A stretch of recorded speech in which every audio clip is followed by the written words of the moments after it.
Racing isn't easy, but experiencing it is. iRacing puts you in the driver's seat with the industry's leading sim racing game.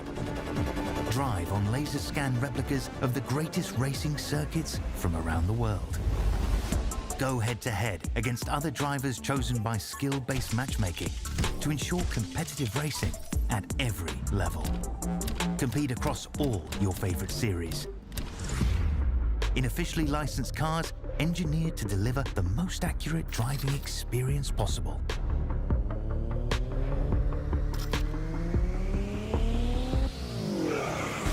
Join a race or host your own with players from across the globe. Race against the computer or in a league with friends. Feel the thrill behind the wheel. Visit iRacing.com.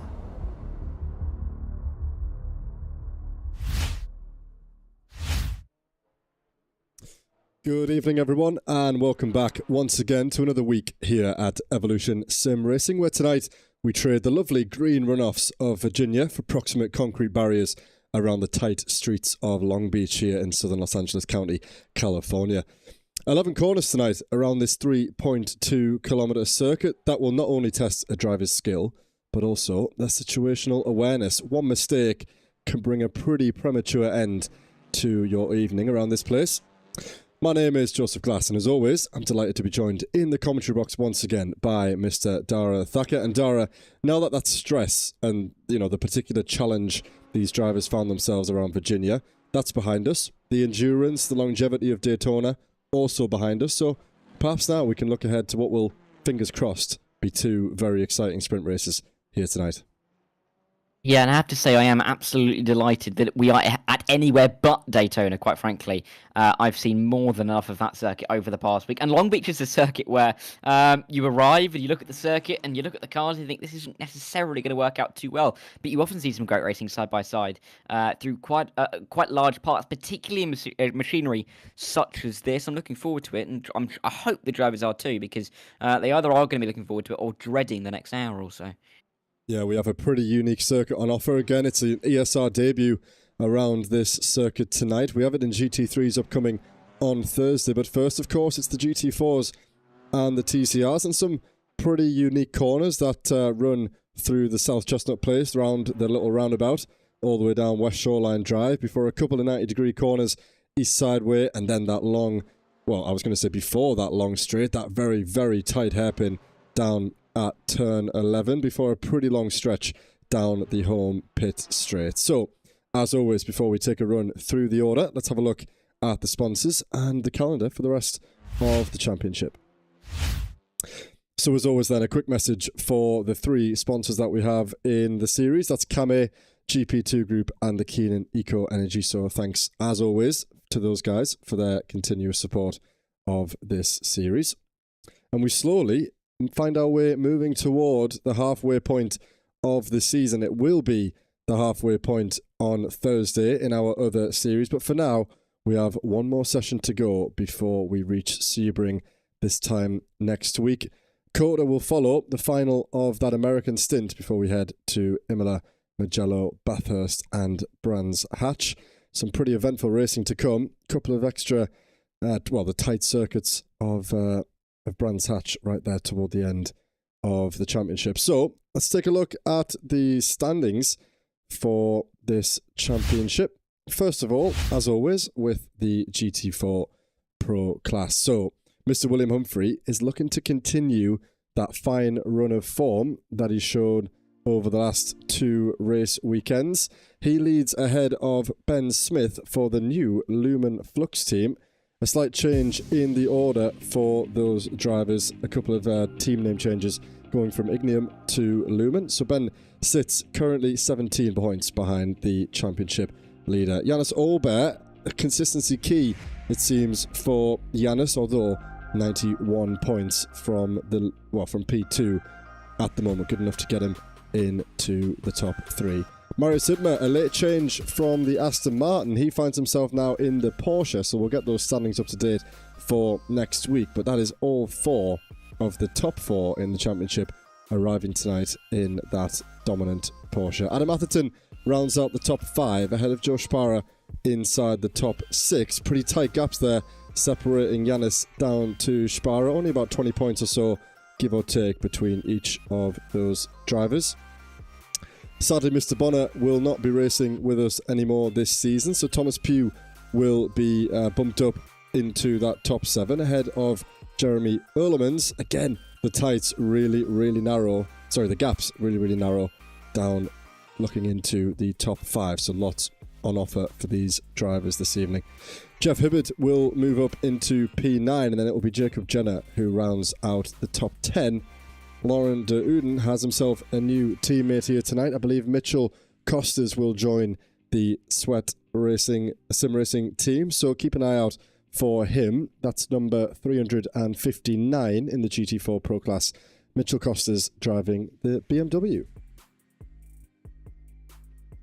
Looking forward to see what they can do this evening, but also looking forward to see what we can is going to happen in the championship standings for the GT4 AMs, because at the moment Niels Kula holds a decent enough advantage. He's had 5 wins in the 7 rounds so far this season. The other 2 races he finished in 3rd place, so really impressive display from him up to this point in the season. But he's got the likes of Robin L. Brown chasing him down, 2 wins from him, 2 second places and a 3rd for the Kamei GP2 driver. Will close from 45 as we get further into the evening. Liam Fraser with a few podiums is doing pretty well inside the top 3 in the championship, on track to maybe get himself a trophy as well. Of course, top 3 drivers getting trophies this season. Luke Bailey in 4th, are above 250 points, and really picking up some consistent big points, and impressive to see as well, and good to see that Porsche up towards the front. John Ludbrook has just crossed over, I should say, that 200 point threshold. Didn't finish in the 2nd race at VAR, so could be higher.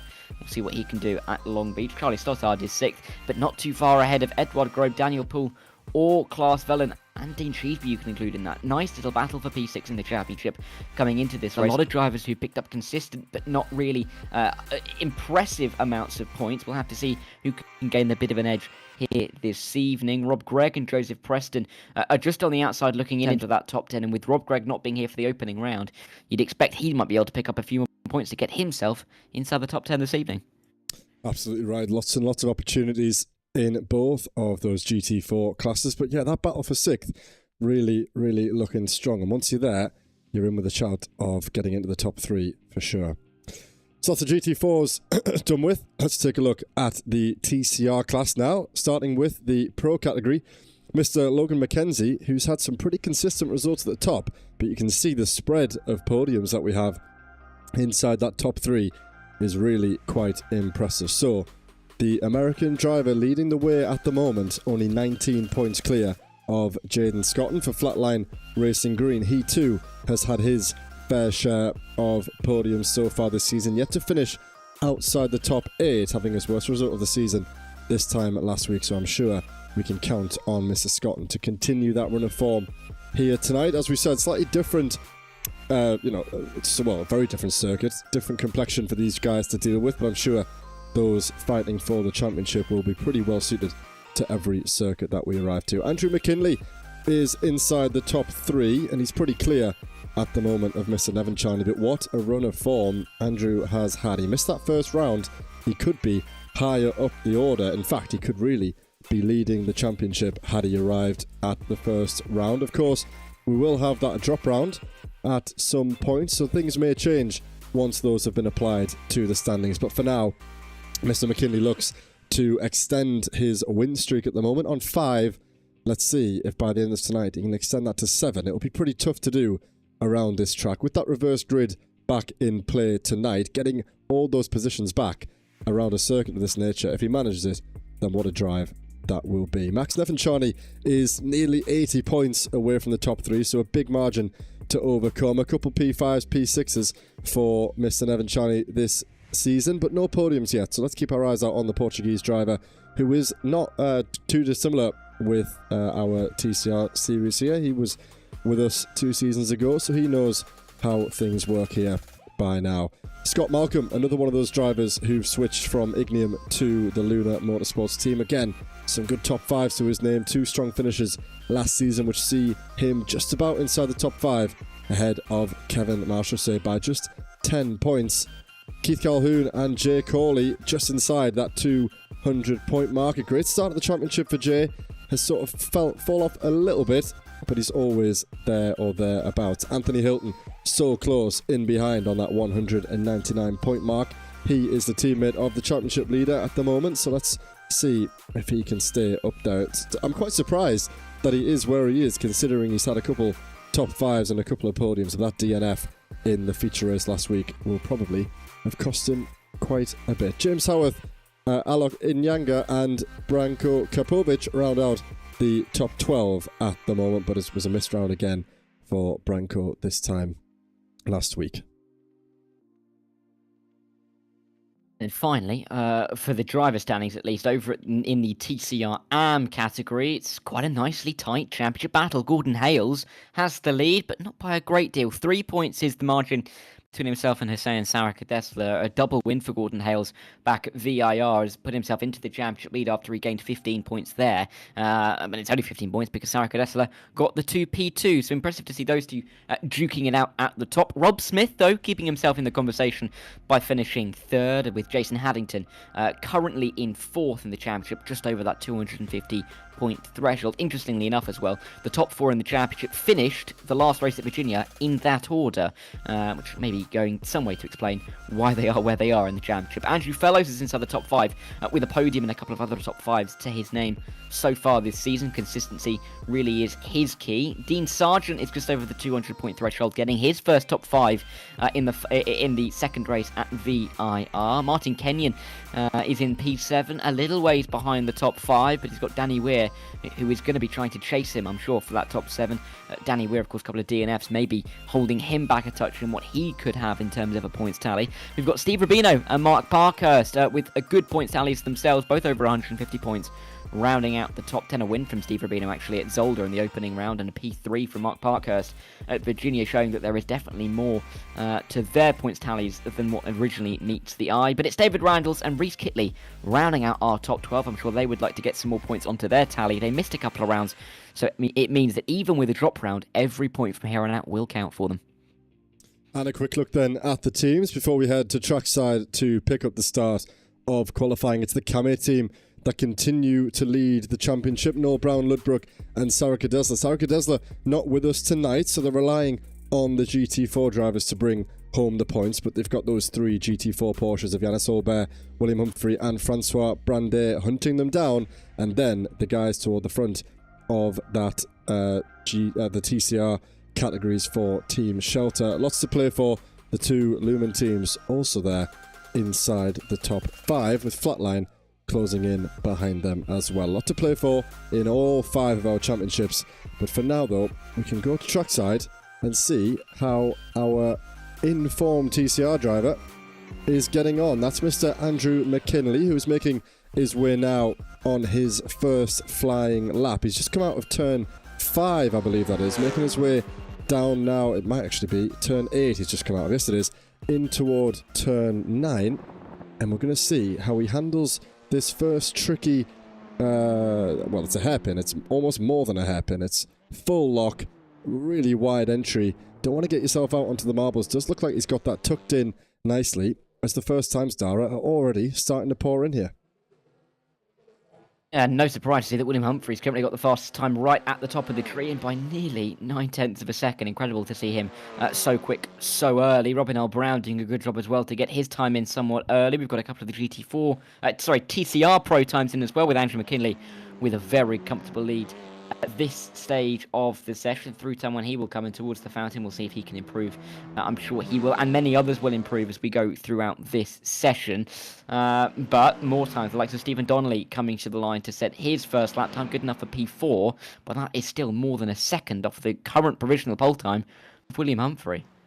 Yeah, a track like this, different to Virginia, you know, we're going to see a lot of times coming in. It's almost impossible to set an invalid lap time. Obviously, it is possible. You can run wide in certain areas, but unlike Virginia, where you can go so far off the circuit, you don't really have a choice around here. You're either in the wall or you're going to set a valid lap time. Logan McKinsey setting 3 purple sectors in his second flying lap, so we could see him coming toward the top. Well, he's already at the top. We could see him extending that margin. Kevin Marshall slots inside the front row of the TCR Pro class. That's right on board for the time being with the GT4 Mercedes of Donnelly as he heads around the Western Shoreline Drive. Very high speed corner leading down to the back straight in toward the final sector on the brakes through turn 9. Again, pretty tricky. I'm not sure what the asphalt feels like around this place, but it's always a little bit of an issue around these street tracks in toward the final hairpin.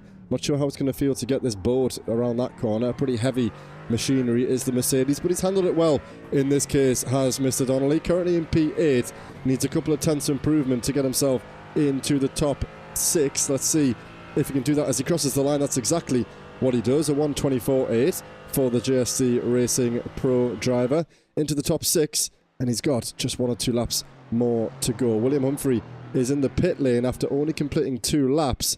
Ben Smith only 2 tenths behind him, and he may be about to improve. He could snatch that pole position away from Mr. Humphrey if he can get this lap right. Yeah, William Humphrey, not as comfortable as we maybe have seen him in a few previous races, but still doing a very good job right at the front of the field. Robin Noel Brown as well, little shout out to him in the 2:21, with a time that would currently be good enough to put himself inside the front 2 rows in the Pro class. So really impressive from Noel Brown for the time being. We've still got the likes of William Humphrey to run across a couple more times, so we'll see if he can improve. Ben Smith, of course, improving as well, or hoping to improve up the order as Jacob Jenner sets the time good enough for P6. Logan McKenzie's just gone even faster in the TCR Pro to put himself 3.5 tenths clear of the rest of the field, and really impressively so in his Hyundai. We'll see if he can stay there for the time being, I should say. Adam Atherton up to P4. Ben Smith, where can he go? Can he improve to pole position? Not quite. Closing the gap, but he's still about 700ths off. Interesting night tonight for this man, Gordon Hales, who comes into the championship just 3 points clear of Sarika Desler. But of course, as I said earlier, Sarika Desler not here tonight. I'm sure that Mr. Hales will be more than aware of that. And you've really got to just be careful tonight. Don't take any unnecessary risks.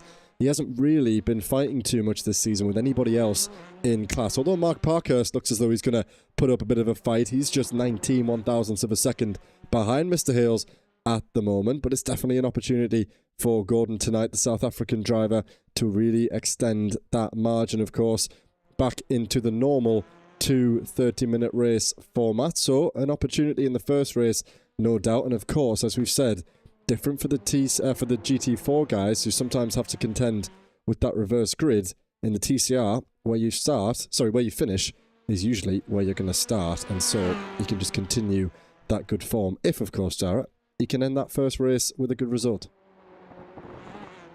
Yeah, we've seen that before. In the TCR Pros, we had 2-time winner Logan McKenzie at the first round, 3-time winner Andrew McKinley second round, 2-time winner Andrew McKinley in the third round. Generally, drivers that can get out in front in the TCR class can try and pull away. Same can be said in the AM class. Only Zolder in the TCR AMs have we not seen the initial race winner in class not win the rest of the races that evening. So really has been a bit of a pattern forming, and the likes of Logan McKenzie, Gordon Hales will know that, I'm sure, and be hoping to get that first win in the books to hopefully benefit them going into race number 2 this evening. And 2 30-minute races aren't a short amount of time. Getting yourself in the lead, keeping yourself out of the trouble that could be happening behind is going to be crucial, but in the TCRs that's going to be a little bit more difficult because the GT4 chaos is more likely to be ahead of you.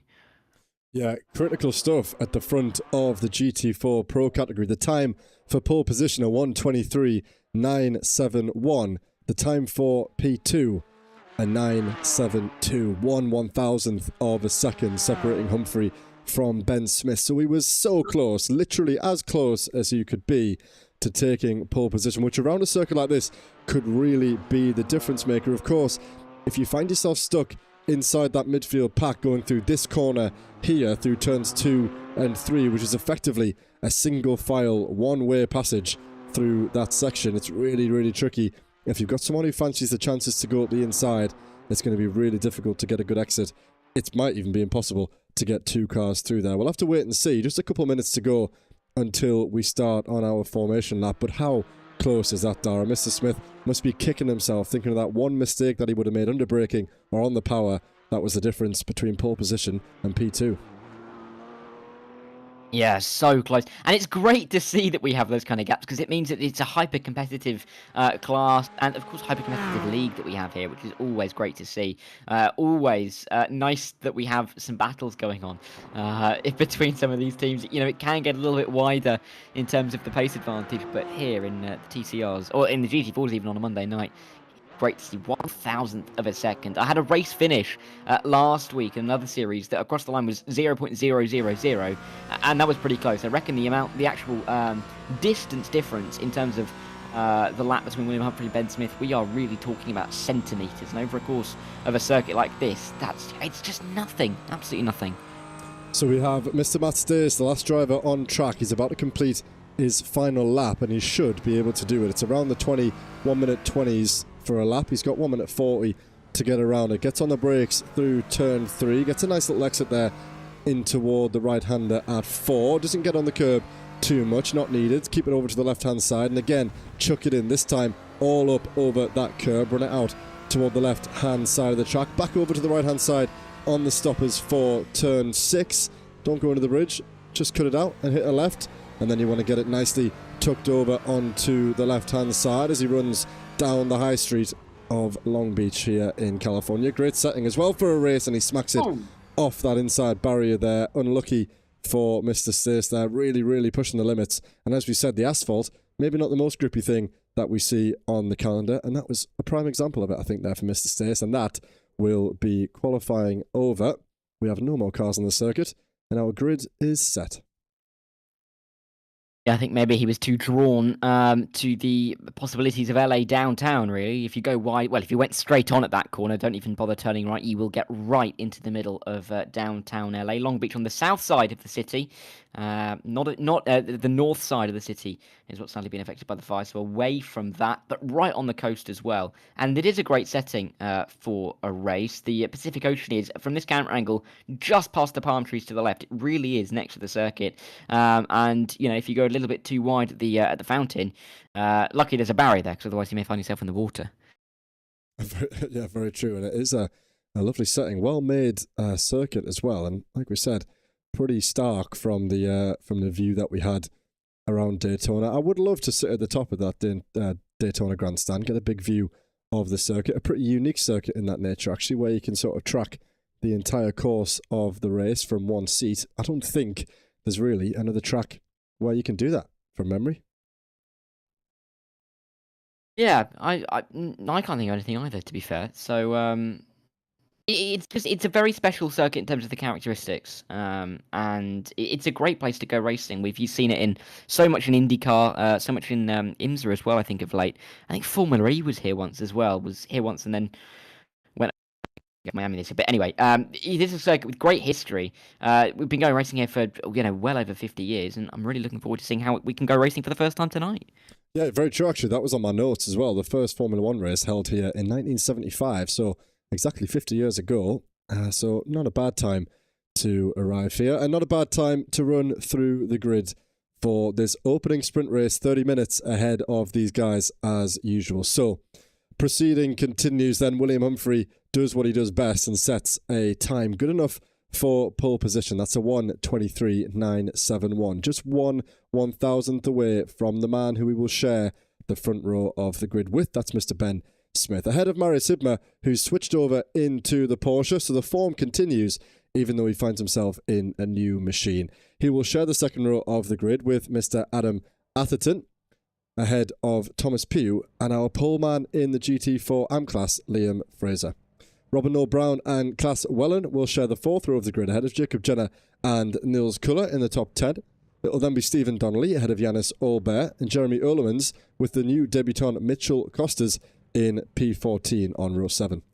Dean Shisby and Luke Bailey will start ahead of Rob Gregg with Lauren de Uden ahead of Josh Parra and Matt Stace in the top 20. We scroll through to find Jeff Hibbert and Charlie Stothard on row 11 before we reach the TCRs. Logan McKenzie takes pole position in that category ahead of Daniel Poole. Andrew McKinley and John Ludbrook will be next up. And it will be James Howarth and Anthony Hilton on the 14th row of the grid, ahead of Kevin Marshallsay and Scott Malcolm.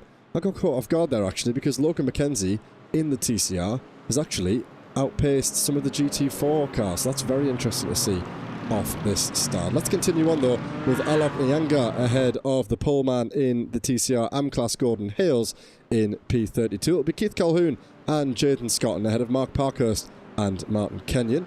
Rob Smith and Jason Haddington ahead of Max Nevinciani and Danny Weir on the 20th row of the grid. And we cycle through to see Andrew Fellows, Steve Rubino, Dean Sargent and Edward Grobe, the last drivers to set a valid lap time ahead of Andrea Muntien and Reese Kitley down there in P46. Just in time, Dara, as the pace car peels in. Yeah, let's see how they go racing then towards turn number 1. I think William Humphrey's going to have the outside line into the opening corner, but he's going to be challenged all the way here. He is, and let's see, he should do them a favour and back them up. There's a contact in the back already. That's one of the KXR racing drivers who has been spun around. So drama off the start. William Humphrey gets away well. He will lead the pack nicely into the first braking zone down at turn 1. Let's hope that we don't see more drama like we saw in the background as they proceed through these corners. And let's see how the first drivers handle their way through this tight section. So far, a couple of 2 wide scenarios there. Are those guys going to make it through?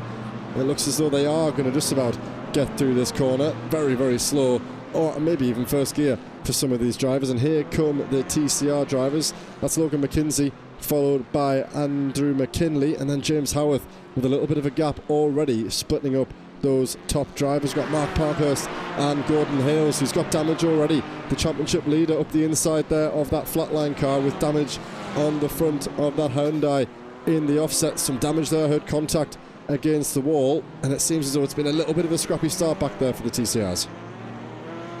Yeah, but I think just about a few of them making it through. Unlucky for like the Calhoun, Scotton and Nevinciani to be caught up in the incidents, but TCR AMs, like most of them, if not all of them, are through nice and cleanly off the start. Humphrey, importantly, cleanly off the start, tagging along Ben Smith with him at the end of the opening lap. They'll make their way through the final corner the first time in anger, and William Humphrey has more than enough of a lead to not be too worried about that advantage down in towards turn number 1. Ben Smith should be fighting with Marius Hibner more than he's fighting with Humphrey at this point in time, I should say.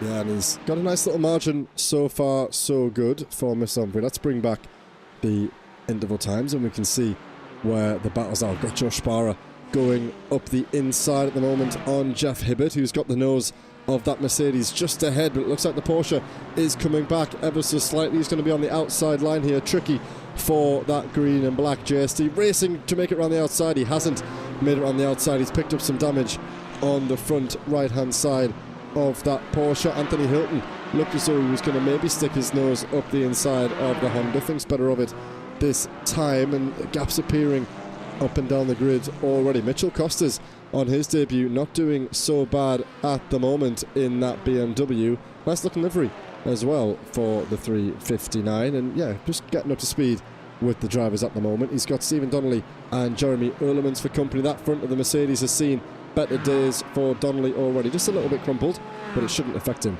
too badly though. Humphrey leads Smith ahead of him by the top 3. Atherton and Thomas Pugh doing well to stay in the top 5, and it's a 1-2-3 on track between Fraser, Noah Brown and Bellin for the lead in the GT4 AM class, and that is contact. That's Dean Schussby in the barrier. He's going to have to get it spun round, and he's going to have a little pause to get himself going again. Safe enough rejoined by Mr. Schussby. Unfortunate to see. Really impressive rejoin actually from Dean Schussby. Awful place to get stuck actually down at turn number 9, and I was convinced he was going to have to tow back to pit lane there, but really impressive that he was able to spin it back around and not impede anybody as well. So really good job from Dean Schussby. If nothing else, he should be proud of himself for that.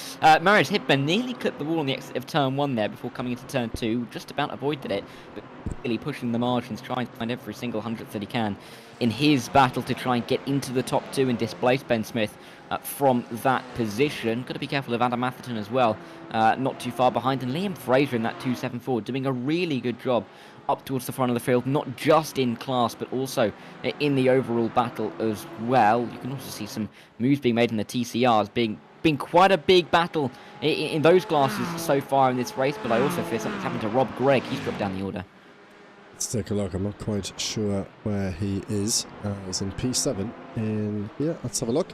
Has he got any damage? Yes, I think he does have some damage. A little bumps and scrapes for sure. The car will continue. He won't be meatballed, but he is currently P22 overall, dropping 5 positions off the start. 5 positions that I think he's gained. He hasn't lost anything in class, but John Ludbrook has gone from P11 in class up to P6 in class, so a great launch off the line for Ludbrook, and there could be a battle on here for the lead of the race in the GT4 AM class. That's right on board with Robert Noah Brown. Is he going to send it up the inside? No, he's not. Backs out into turn 1, putting pressure on Liam Fraser at the moment. Of course, both of these drivers currently in the top 3 in the standings, ahead of Nils Kuller. Nils currently not in sight, actually, up and down the standings. I'm trying to find him.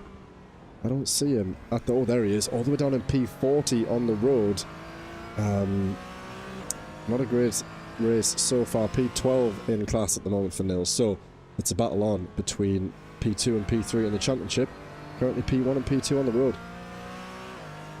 Yeah, looking really good. And it's great to see battles like this, isn't it, really? In categories where the championships can go down to the wire. We saw that in last season in the GT4s, how we had a really, really good battle between Justin Rame and William Humphrey, and it was great to see those two jostling it out right towards the end of the season, and hopefully we get something of the same ilk here this year, because William Humphrey's not a million miles ahead in the GT4 Pro Championship, only 17 points ahead of Ben Smith, and a result like this would only extend that by a further 5, so he's by no means out of the woods yet. Saving grace, I guess, for him is that Ben Smith has got a higher points or round to drop than William Humphrey, but then that means that Ben Smith could have a bad round and all of a sudden still be intact in a championship fight. So really interesting to see that play out. Of course, still relatively early stages of the season. This is round 4 of 10 as we'll make our way in towards the end. Oh my word, end of February into March. Who was that going around? There was a car flickering on the circuit, and that is going to be Reese Kitley. I couldn't see Reese Kitley until he was crashing into the wall there, and I'm sure Ben Smith saw about the same. Yeah, well, I was just about to agree with you there. I don't think they can see him. There you go. It disappeared. Flashed the headlights, and then it seems as, yes, Ben Smith has understandably taken him off the circuit. He had no visibility over that TCR driver, and in the end, he's sadly driven him off the circuit. That's the issue that we sometimes have with these connections. But yeah, it seems as though that Porsche is actually still intact, which is interesting because he's made contact with the car. I'm not sure if the game has really registered that contact, because the front of that Porsche looks pretty good. And speaking of connection, Will is doing exactly what he needs to do at the moment. While the two drivers in behind him battle away, he builds up that 3-second margin. I was with Will. He was part of our set of drivers who helped us come across in P1 in class during the Daytona 24 hours, and we had just one small blip during that. Will was doing his stint, and yeah, there was a bit of an issue with his connection mid-session, and he's given me permission to banter his dad, who I know will be watching. So please, Mr. Humphrey Sr., let's not mess with the connection while Will wins this race. He's got enough of a job on his hands in the second race to try and overtake these guys. So fingers crossed he stays connected to this session and we don't see a repeat of what we had on Saturday night, I think it was, or maybe it was Sunday morning. Not quite sure. But at the moment, Humphrey doing exactly what we expected, let's be honest, and what he needs to do to secure some early points before that difficult feature race, trying to get past some of these other drivers. Well, at least, I guess for you guys winning in Split 6, at least you weren't disqualified after the race, hey? I'll let that one... So I don't know if you know much about that, Joe. I can explain it to you later. But, hey, that's it's always good to be able to win the race and be able to keep it. And, yeah, shout out to all of you guys for getting that win. Split 6 is by no means feat. There were 96 splits at the weekend, so to win in Split 6 really is really impressive. So, obviously, congrats to Will and yourself, Joe, and the rest of the team. For getting that one done. Did you drive much over the weekend? Or? I did, yeah. Well, Will did, I think, 11 stints, and the rest of us all did between 7 and 8 stints. So nice. Will just ticked over maybe an extra 80 minutes or so. But yeah, it was all a fair share between 5 of us. I must say, there's a comment in the chat, £100 or I pull the plug. And I really hope that's Will's dad, because, you know, that's the kind of thing that we need to see. So I don't know who's going to pay him. I won't be paying him. Perhaps he needs his son to give him a bribe so that he doesn't end his chances here. But I hear that, and that's an unfortunate way to get past the TCR. I think that's Andrew Fellows. Yes, it is, sadly. But I think they'll both survive on that one. But yeah, we had a good conversation about that with a couple of the lads. And yeah, it's good to see the support from his mum and dad as he well, dominates, quite frankly. He did very well to compete in the championship last season, and he's doing well at the front, navigating his way through those TCRs. So maybe Will might need to maybe up his rent or something if he's living at home to stop his dad from pulling the plug. It's not as good as one of my friends who I used to race with. His internet used to go out every time someone turned the microwave on, which is a very niche thing. But he used to start shouting at people who started wanting to turn the microwave on during the race. But anyway, I think he's to move out since and get himself his own internet, which works a little bit better than that. Niels Kula would like to be working a little bit better than the top 12 because being a championship leader, can't really afford to be this far down the order. Robin Earl Brown doing a great job as well, up nearer the front and very possibly getting himself into the reverse grid, which could give him even more of a buffer to the likes of Niels Kula. So this isn't looking like a great night for the Latvian so far, but still enough time to recover, you'd say. Yeah, I would agree. I think, well, we're not even halfway through this opening race so far, and we still have lots of battles on our hands. This is Laurent de Uden, who's currently under pressure from Jeff Hibbert, the two Mercedes inside, well, fighting to get inside the top 10 in class. And just on that, what you said about the microwave, I mean, I've never heard that before. Obviously, we're all aware about the dial-up connections. That was always a bit of an issue back when I was younger. But a microwave, I'm not even going to begin to question the engineering behind how that works, but that is a first for me. I don't think they even worked out how or why that was happening, but it was happening, and they had to kind of deal with it. And that was back in the days as well, when in the F1 game, I think it was like F1 14, F1 15, if you disconnected, you couldn't get back in the race. So that really did throw up some interesting moments. And I think he disconnected while in a championship battle. Anyway, that was a great time, but that was a long time ago. A great time. Something we'd always hark back to, though, because how can a microwave have anything to do with your internet? It's crazy. I have no idea, and I'm not even going to begin to figure it out. Maybe someone can tell me if you do some research, but at the moment, we are locked in to this race. We're currently riding on board with Kevin Marchessault, who's putting a little bit of pressure on James Howarth in that PG Tips DXT machine at the moment. That will be for a podium place in that TCR class, and we're currently I'm looking at the timing sheets. We're seeing Marius Hibner now, who's just got past Gordon Hales. He's got that damage, and he's got Mark Parkhurst, who was very close, remember, during qualifying. I think in the end it was only 0.02 of a second separating these guys' lap time, and with that issue that Gordon will feel in a straight line, going for that high drag package, we could see the Audi really starting to gain on him in this section like this, and also down the pit straight. It won't feel great on with the drag or on the turn in, that horrific damage on the front of that Hyundai, and the Audi won't know necessarily that he has that damage, but he might notice him clawing that time back in a straight line. So let's keep our eyes on that to see if he can take the lead of the championship. Quick look. I'm not sure, has he won a race yet, Mr. Parkhurst? No, he's not. He's only attended 2 of the, 3 rounds prior to tonight. Best result so far is a P3, so he's currently riding in his highest position at the moment. Still 17 minutes to go to convert that, but if Parkhurst can get past this stricken Hales, it could spell a good start. Oh, I spoke too soon. Bit of a commentator's curse. Let's go somewhere else. Yeah, let's go harass Robin Earl Brown in his battle with Klaas Velen. As Velen is right tucked up behind the 221, doing a good job at the moment in that Mercedes car. Mercedes looks like it's working pretty well, particularly in that AM class. So far this evening, Porsche's maybe not as dominant as they are around other circuits that we will go to throughout the season, but Noel Brown holding his own for the time being, maybe trying to close up to Liam Fraser, but it definitely does look like that Mercedes has a little edge of pace here at Long Beach, performing generally better than we've seen other times. Adam Atherton, again, by no means a slow driver, but only the 1 podium so far this season, a P3. Maybe that's coincidence that he's doing well here. But again, Liam Fraser and Klaas Velen, these are some really good positions for these guys to be in. Klaas Velen, the 1 podium. Liam Fraser, no wins this season, and in positions to pick up that kind of result. So really good to see for them, maybe helped by their machinery. Hilton and Marshall say no machinery difference between these two, though.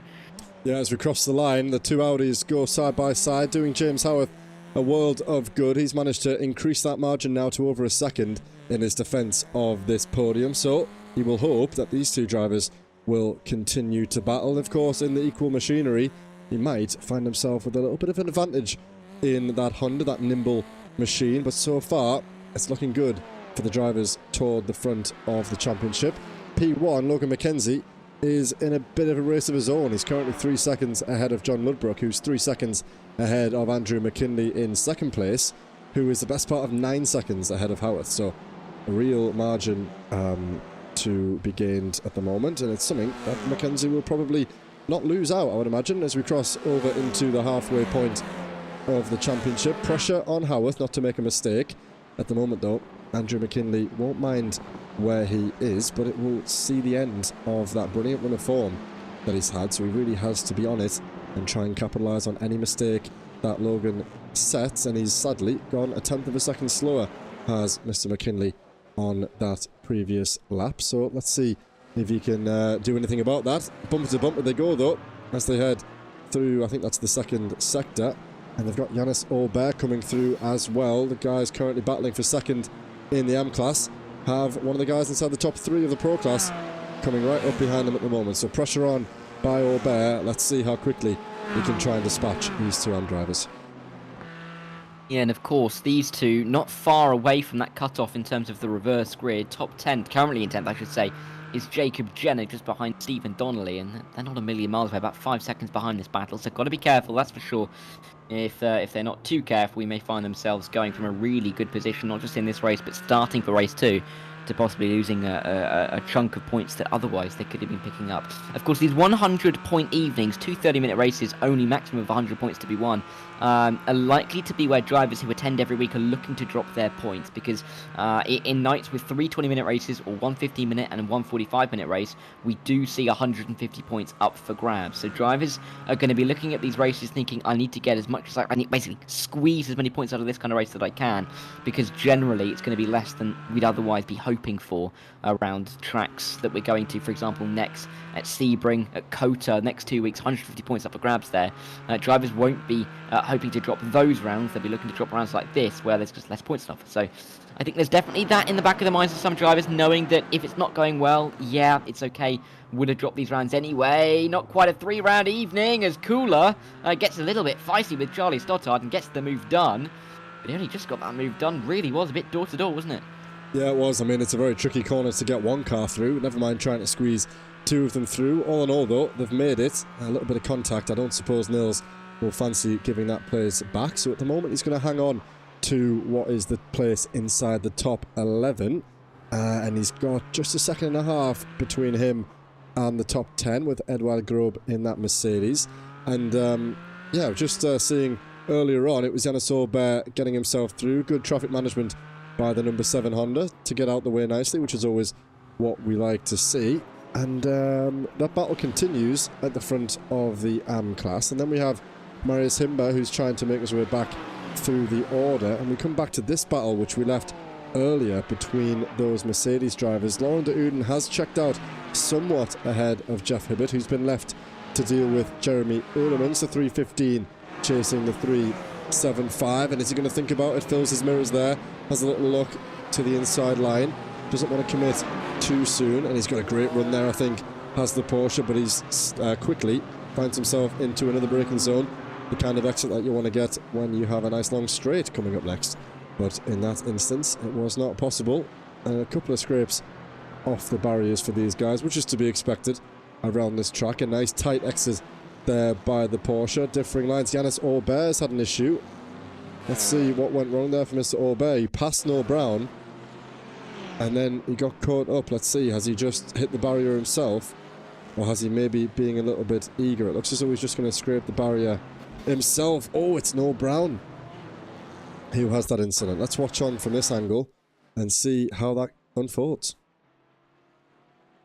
In towards the right-hander then, past apparently the cinema, as they work their way into this tricky right-hander. Oh yeah, look, I think he's either hit the wall on the inside. Yeah. It was difficult to see if he hit the wall, or he's gone over the curb. It's difficult to really tell from that angle because of the way the wall sits, but let's see. He definitely takes a tighter line through the corner. Does he hit the wall? Ooh, that was odd. It also looks like the contact with something is before he goes into the wall. So I think he's hit the curb funny. Yeah, it did look like like a netcode issue with the wall there. Like, he hits something that he doesn't really connect with.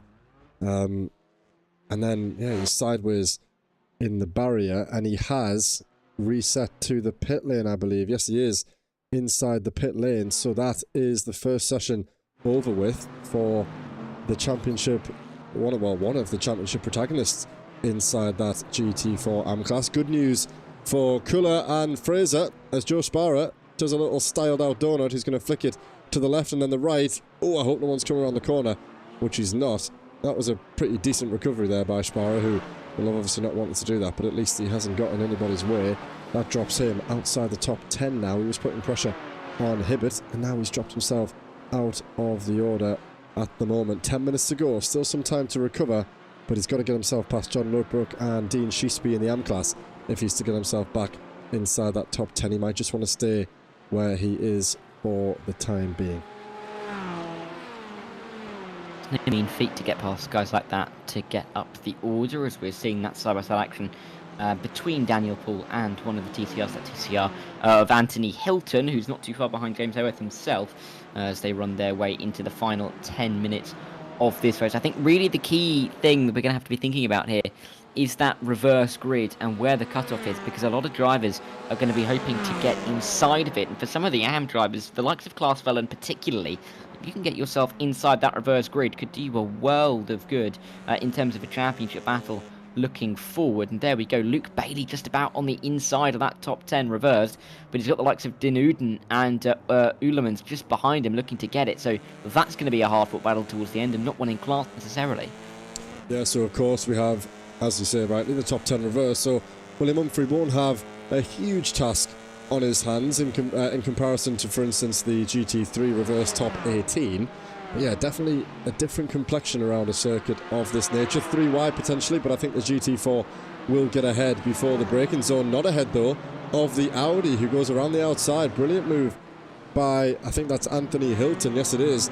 He gets himself up past Nils Kuller and displaces James Howarth off of the podium there. So a great run down that back straight for the Audi driver. I'm just going to take a look at how we got that move done. Let's see if we run far enough back. He just got a great exit arrow out the final corner, and by the time they reached the braking zone, it was job done. You can see that GT4 making his way into the picture as well, but all the way, he just carried the speed. Yeah, nicely executed in the end by Anthony Hilton. I think that could be Niels Kuhler to the inside line. Not quite going to get it done on the brakes before they get to the fountain. They're going to have to sit behind and wait a little bit, and that is a bit of an issue here. Traffic can be a bit effective in the race. Affective for some of the GT4 drivers, and Niels Kuhler is feeling the full force of that at the moment, right in the midst of this. A big old scrap between quite a few of the TCRs. I think Maris Hipmer's going to come through as well in one of the GT4s, and there's another one of the GT4s popping itself through as well. That could be even William Humphrey, I think, coming around the final corner. Not too sure, but definitely a lot of cars at that part of the circuit, and not necessarily want to see, for some of these drivers with 7 minutes to go, they just want to get to the end safely. Yeah, it's been not the best lap for James Howarth. He's under pressure now from Kevin Marshall, who's again going to look around the outside. Another Audi for Howarth to deal with. He was sensible enough to let some of those GT4 drivers through, snail pace through turn 11, down to 32 kilometers an hour at the hairpin of that corner. Looked very painful for the number 154 machine of James Howarth, but he's still looking okay inside the top 4. As we said, pressure from Marshall at the moment, but he's still looking okay. Here's this battle. This whole pack is a pretty intense mixture between blue flag cars, leaders coming through, GT4s and TCRs.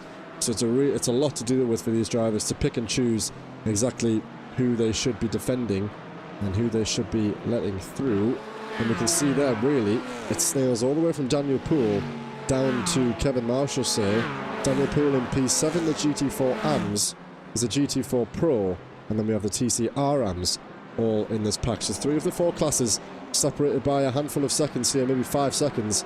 So a lot to deal with for these drivers as we nearly get ourselves into the final 5 minutes of the race. Again, snail's pace for Mr. Hilton as he checks up on Charlie Stothard.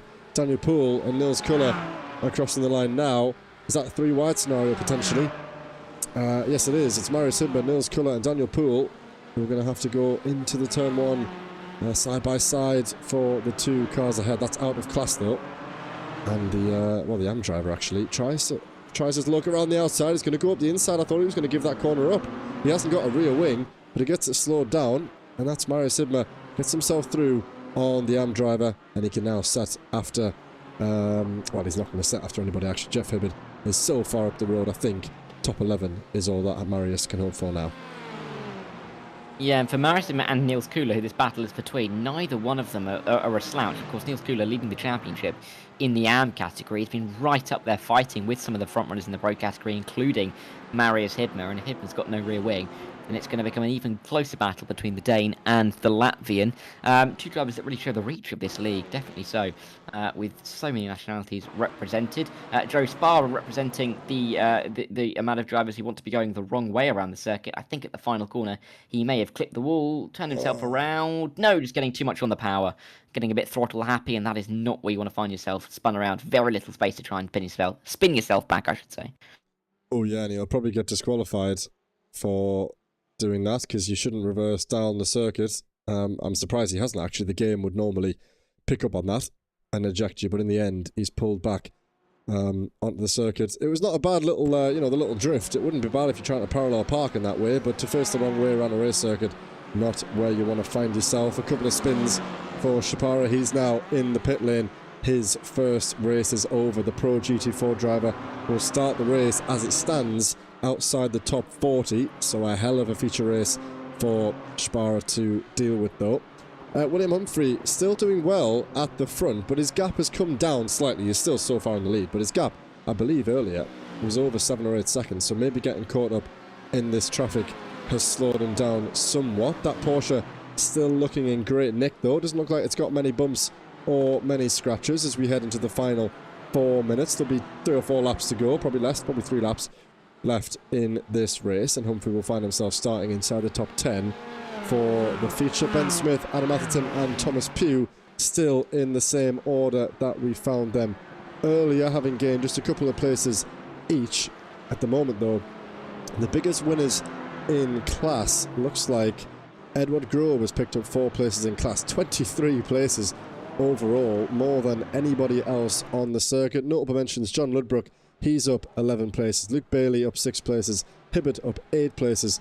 But yeah, what a drive it is from Edward Grove to find himself coming up from P44 all the way to P21 in the end. I think a lot of that, of course, a lot of those will have been the TCRs, but keeping himself out of trouble while getting himself all the way through that is incredibly impressive, as I believe that is William Humphrey putting a lap on Nils Kuller there. Jeremy Uleman's trying to fight away past one of the AM drivers there. That could be Charlie Stottard, actually. No, it couldn't be Charlie Stottard. It's the 218. Who's in the 218? It's Luke Bailey in the 218. Really? They're battling over what could be an crucial position in terms of the reverse grid, and Bailey will, I'm sure, be defending on this one for all he's worth. 2 more laps I would expect for these guys. Really depends on where William Humphrey is when he crosses the line. Could even be 3. Yeah, we'll soon see. William is halfway through the 19th lap tonight, so we will soon see when he crosses the line if we have the white flag. But you're right there, Dara, about this crucial position that Luke Bailey could find himself in. He's only got 2 drivers ahead, Liam Fraser and Klaas Vellen in his class, but if he can get himself on the front row of the grid to start the second race, it will be a really promising position for him. Jeremy Ulemans will of course feel the same way because he hasn't scored the best points tonight, currently P8 in class, which isn't anything to turn away from, but he'll of course fancy his chances, and he's going to hope that this traffic can potentially impact Luke in these final couple of laps. William Humphrey sets the fastest lap of the race. It's a 23.556, so his pace has not disappeared. The fuel tank empties, but the tyres are still there, and that's just not really ideal for Ulemans to try and stick his nose in a gap that never really existed. Thankfully, they both kept it pointing in the same direction, but a little bit overly optimistic there for Ulemans, who looks as though he could get a good exit here. The car ahead slightly compromised.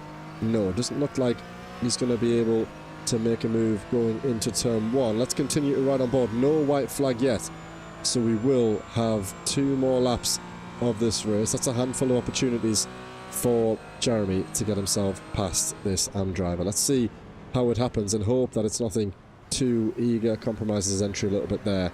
We'll keep our eyes on that as we continue on these final 2 laps. Yeah, and it'd be great for Mitchell Costas as well in his first race of the season in that BMW to get himself towards the front end of the field. Only driver in the BMW, I feel safe in saying, well, at least that hasn't, well, no, only driver in the BMW. I can definitely say that safely. I know we've been wrong on that a couple of times this season, Joe, but we've got it right this time. And everyone seemingly moving away from the BMW. We'll see if Mitchell does something similar in the coming weeks, but he's in there for the time being and could find himself on the reverse front row, which is always good to see as well. John Lubbock in the pit lane right up towards the end of the race, not what he wanted to see whatsoever, but we're getting towards the final seconds of this race, and something's happened to James Hayworth. He may need a tip after this one, and it's not to break that late, Joe. Yeah, well, it didn't look like he was coming in with any speed, no lock-ups or no skid marks on the circuit, but yeah, he's dropped down into P6 now, so he's riding inside the top 3, now just finds himself inside the top 6. William Humphrey, let's ride on with him just to make sure. I think he will cross the line. Dean Sheesby has had another incident. He was in the top 5. Let's see if he resets the pit lane or if he's going to be okay to finish the race. But look at that, William Humphrey lapped so many of these cars this session so far. It's been a brilliant drive. 8.2 seconds as it stands as he rounds the final couple of corners. I think that's Mark Parkhurst that we just heard scraping the barrier there. He's had an incident, and it will be the checkered flag. So William Humphrey will continue that fine run of form. This will be his 7th win of the season and his 6th win in a row, which started at Road America, extended through Virginia, and now continues into Long Beach. Great drive from the GlassTech Racing DXT machine, who extends his championship lead as it stands, but he's going to have a pretty big task on his hand in that reverse top 10. Ben Smith and Adam Atherton round out the podium ahead of Liam Fraser, Klaas Vellen, and then it's going to be Luke Bailey who is holding on to that position inside the top 10. Jeremy Ulemans has dropped off the back, and that will be it for the GT4s. We've got the TCR guys coming around halfway through their final lap now. Yeah, let's see if Logan McKenzie can get it to the line. Just a couple more corners to go for him in his Hyundai. To be inside the top 15 in a TCR, quite frankly, is incredible. The likes of Hibmer, Kula, Grove, Poole, Stoddard, Ludbrook, Stakes, all in a GT4. Yes, they've all had their issues, but they're all going to finish behind Logan McKenzie, who is going to start inside the top 15. Absolutely incredible job from him in the 104. Through the final corner he comes. He's got Rob Gregg and Andrew McKinley behind him to finish on the lead lap. But what a result for the 104. And for Logan McKenzie, this is great for him in the championship because, of course, coming into this race, he held a 19-point lead. That's going to increase by quite a fair bit, you'd have to say. Yeah, so again, the win streak of McKinley comes to an end. He crosses the line in P2. Again, nothing to be ashamed of, but while Humphrey continues his run, another one, sadly, comes to a close. It's going to be Anthony Hilton, who has finished a lap down and therefore will not take the checkered flag on the same lap, but he takes the top 3. And I was going to make a comment there. So, oh, yeah, you said about Logan McKenzie doing very well to get inside the top 15. It's a shame that we don't have that reverse 15, because wouldn't it be impressive to see a TCR car leading the field ahead of some GT4? Something tells me that will probably not happen, but he's done about as good a job as we've seen anyone do in terms of the finishing position. You never know. A repeat like that is not that far away from the top 10, but that would be pretty crazy if we had a TCR on pole. You are right. I hadn't even considered that. That would have been absolutely crazy because every single GT4 would have been trying to fight their way through. That would have been quite something to watch. That could still happen though, mind you, especially in the 3 20-minute races that we have. If there's carnage in the opening couple of races, there's no reason to say that a TCR can't get into that reverse top 15. Absolutely right. So let's run through the finishing order for, first of all, our GT4 Pro drivers. So as we said, the 398 GlassTech DXT machine of William Humphrey crosses the line by an 8.7 second margin to extend his run of form now to 6 races. Let's see if he can make it 7 as he battles his way through that top 10. Ben Smith will come on the 2nd spot in the podium for the new team, Lumen Flux. ahead of the sister team Lumen Pulse with Adam Atherton. 3 Brits on the podium, 3 Brits inside the top 4. You'd have to look down all the way to P8 to find someone not in the UK, which is great, well, from a biased point of view. Thomas Pugh inside the top 4, Stephen Donnelly for JST Racing inside the top 5. It will be Jacob Jenner and the debutant Mitchell Costas. Great effort for him to get inside the top 8. We've got the 2 Dutchmen, Jeremy Hulemans and Lauren de Uden, who round out the top 9 ahead of Jeff Hibbert. Marius Himber finished a lap down but will score points. Joe Sparrow sadly didn't take the line even though he only finished 2 laps down, so he will not score points. And Yannis Aubert, after that, it must have been that issue with Robin Noel Brown. We've missed that then. He was riding high inside the top 5, had that incident with Noel Brown, which didn't seem to be all that costly. However, in the end, he didn't finish the race, did the German driver, finishing 10 laps down and won't score any points. Yeah, we'll have to see if he can pick himself up in race number 2, but still doing well in the championship regardless. In the TCR Pro, in the GT4 AM category, Liam Fraser was the race winner, and really impressively so by the Englishman. Just about held off Klaas Vellen in what has been a great race for both of those drivers so far this evening. First win of the season for Liam Fraser, first podium of the season, or second podium I should say of the season for Klaas Vellen, first P2. So really impressive to see those two get the evening off to a good start. Luke Bailey finished inside the top 3 as well in what was a great result for him in P4.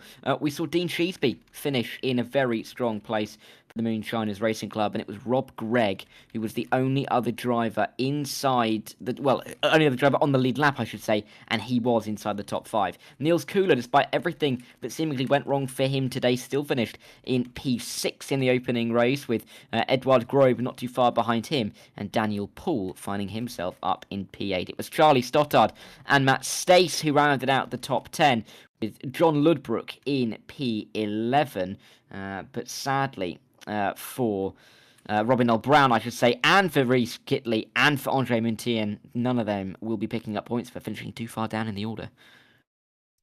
Very good stuff. And now we take a look at the TCR Pro category now. Just 10 drivers to run through. And as we highlighted earlier, Logan McKenzie, what a drive. And really, what a drive by Andrew McKinley to, of course, finish on the lead lap, particularly for Kenzie inside that top 15. The rest of the class, 1 lap down on our race leader.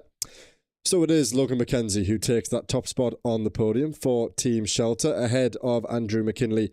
Those two are definitely going to take it all the way to the line this season. We can tell the form of both of these drivers, bearing in mind that is now the 6th podium in the spin for Mr. McKinley and the 6th podium of the season for McKenzie. So those guys always there or thereabouts.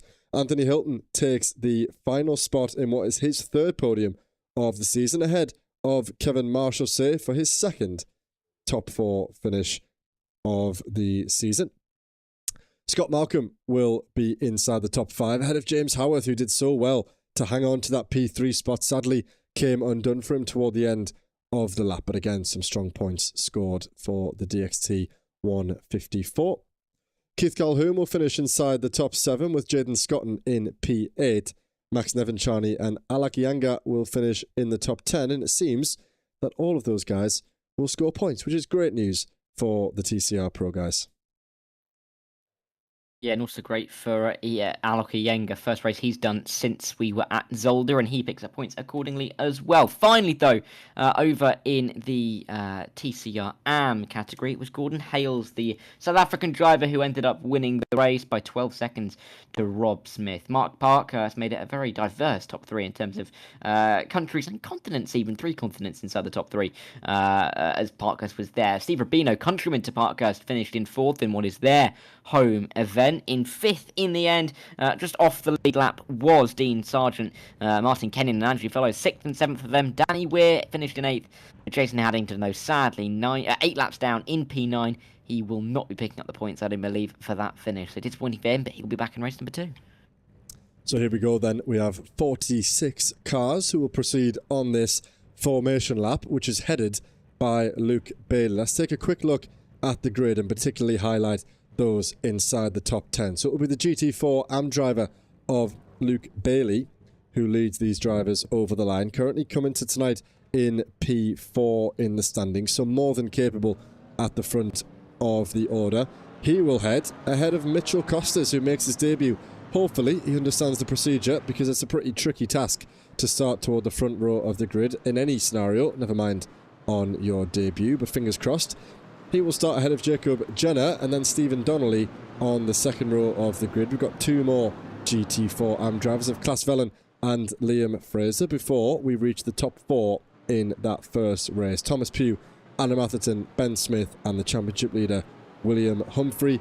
Rounding out the top 10, unlucky for Ulemans and Laurent de Uden, who couldn't get themselves, well, in place, let's say, of Luke Bailey, for example. But nonetheless, it'll be great, a great entertaining watch in the opening couple of laps to see how the likes of Pugh, Atherton, Smith and particularly Humphrey can try and carve their way through the order. See if any of those guys can get a repeat podium or a repeat top four. My prediction, if I had to make one, would be that we'll probably see Smith and Humphrey doing pretty well once again. Yeah, looking forward to seeing how these guys can start the race, though. It's going to be pretty quick. I don't think there's many of them catching up to the top of the field, so this could be a very interesting start. I think they're just about going to bunch up. Crash. There's a huge crash. There's a huge crash. About 20 drivers are coming up on the sheet. It's carnage at the final corner. We are lights out. Luke Bailey will lead us away, but the crashes keep coming in. Oh dear me. Okay, we'll catch up with that later. Half of the field, though, have made their way out of the final corner successfully. Luke Bailey leads Mitchell Costas and then Jacob Jenner ahead of Stephen Donnelly, and we will get things underway at the moment. William Humphrey already up 2 places at the start, stuck on that outside line to that Mercedes. He's going to be on the outside line once again, and that's the spinning John Ludbrook, I think, in that McLaren, perhaps maybe Rob Gregg, actually, for Kameh, I think it was, who's been spun round at the roundabout. Yeah, the top, another car in the wall there. That's Dean Sheesby once again, who hasn't had the best start to his race. At the moment, though, the top 10 seem to be okay, but the guys at the back struggled at the start, and we'll have to catch up with that once things settle down in a moment. Yeah, frantic start then at the front of the field. As it seems that most of the drivers are alive and kicking, it seems, on the timing tab. Let's see if that does stay. Still, though, towards the end of the opening lap, William Humphrey trying to get down the inside of Thomas Pugh pretty quickly. Wouldn't mind going for yet another one. Would be his 7th in a row if he was able to get himself back to the front of the order and ahead of Mitchell Costas in this race. Luke Bailey, though, with a good lead in the GT4 AM category, and predictably that big gap between Klaas Vellen and Edvard Grobe at the moment in the AM GT4s means that it's looking pretty good for Klaas Vellen to pick up his first double podium of the season in the early stages. Right. I wasn't lying before when I was talking about it. I'm counting about... That can't be right. I'm counting about 80 crash warnings, 80 crash warnings on the timing sheet, which is like... well, it's the same drivers multiple times, obviously picking up contact, but we'll go back and have a look at how that unfolded. It started with Laurent de Uden, Jeff Hibbert and Dean Sheesby, and then it was just a straight rundown of cars, so maybe it's just one checkup and everyone's made a slight bit of contact with one another. But let's focus on the racing for the time being. Klaas Vellen fancying his chances of getting around the outside of William Humphrey. He's got something better to say about it. Adam Atherton is trying to get around Thomas Pugh at the moment. Little scrape off the barrier. Luke Bailey doing well to hang on to that lead. We've got 2 drivers at the front. The AMs currently lead the field. Mitchell Costas on his debut leads the way in the GT4 Pro category. As for the TCRs, Anthony Hilton leads with a nice gap ahead of Scott Malcolm in the Honda 174 behind him. And as for the AMs, they are down there just inside the top 30 overall. It's Rob Smith leading Mark Parkhurst with an interval of 5 seconds already. Luke Bailey setting the fastest lap time of the race, as you would expect, as we cross onto the second lap of the session. Quickly beaten, though, by William Humphrey, who's already inside the top 3 in class, having gained 5 places off the start. He's about to get himself past Stephen Donnelly, who looks to fight it around the outside. A little bit of a bash again there off the barrier. Great defence by Donnelly to keep that Mercedes ahead of the championship leader, but it's about the dream start that Humphrey would have hoped for. He's got himself away from Smith Pugh and Atherton, who we said to keep our eyes out. Oh, a little bit of a wobble there, a little bit of a check-up. William on the brakes, rightly so, to avoid going into the back of that Mercedes. But Donnelly doesn't look like he's going to make this one easy for the championship leader.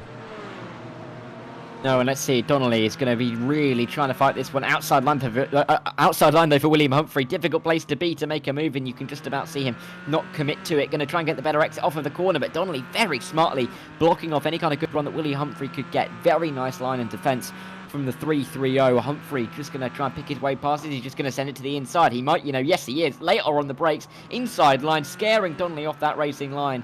And William Humphrey now got the one car to overtake to get him back to the lead of the race. And up to, 4 and a bit minutes to have one more car to overtake for a win. I don't think he would have minded that at the start. No, absolutely not. And as we said, we don't want to expect an awful lot, but it is kind of, it reflects the form that he finds himself in at the moment. Still, a couple of cars ahead on the circuit. You can just see them now heading through the first corner, but he's now got clean air, as you say, to catch up to this man of Jacob Jenner. And I don't suppose it will be too long. Let's ride on board, actually, with Humphrey for the moment. Just see how he picks out those braking zones. See how he picks out his turn-in and gets on the power. Let's see if he can close that gap in a straight line. Much, much tighter line over that curb there. You run the risk of getting a slowdown, but William clearly knows the boundaries and the limits set on this circuit, and he's gone for it, straight there, without a doubt. A little bit of a kit on the barrier, a little bit of contact, a little bit of a slide, but he managed to keep it in check. Not the cleanest overtake that we'll ever see from Mr. Humphrey, but he has got the move done. He does lead the class. Now he's only got the 2 AM drivers to get through, and he'll be leading the field once again. Yeah, what a job from William Humphrey to be right at the sharp end again. And how many times have we seen this, him being able to get to the front and pull away? He'll be looking to do that once again. Marius Hittmer wouldn't mind getting himself inside the top 5 as Adam Atherton turns defence into attack, trying to overtake Thomas Pugh here as they work their way around the final couple of corners. Pugh with a bit of risk here as Marius Hittmer tries to come around the outside. He'll have the outside at the final corner, not exactly where you want to be, all the way around. Great exit from Hittmer, and what a move that is from the 3-3-4 up into P6. Thomas Pugh, sadly for him, falling like a stone. 1-2, that's now 3 positions lost in about half a lap as Jeremy Ulemans comes through to take P7 off of him. Yeah, stuck it at the inside, slightly unorthodox, but what a great way to do it. All the way around the outside of a very tricky, slow-speed corner, and these cars are going to get so much steering lock on to get it wrapped around the corner, but he's done it with the car on his inside line, avoids the barrier on the outside as well. Great move by the new Porsche driver, who seems to be handling that new machine pretty well, it's safe to say. I'm sure he's got quite a bit of practice under his belt over the last few days. Issue for Nils Culler. He's back in the pit lane, so the championship leader in that AM class. His race and his night is over, sadly. The same can be said for James Howarth, who we saw dropping outside the top 3, and he's out of this race already. So catastrophe there for 2 of our championship, well, not leaders, but guys really, really fighting hard in both categories. And sadly, Dara, they're out of the race already after 4 laps here. Yeah, not long before they found themselves back in pit lane, and they can probably have an early cup of tea now. I was going to say an early bath, but you don't necessarily have one. Maybe a shower, maybe just an early cup of DXT for them before they end the day. Exactly, nice little bit of a nice transition there.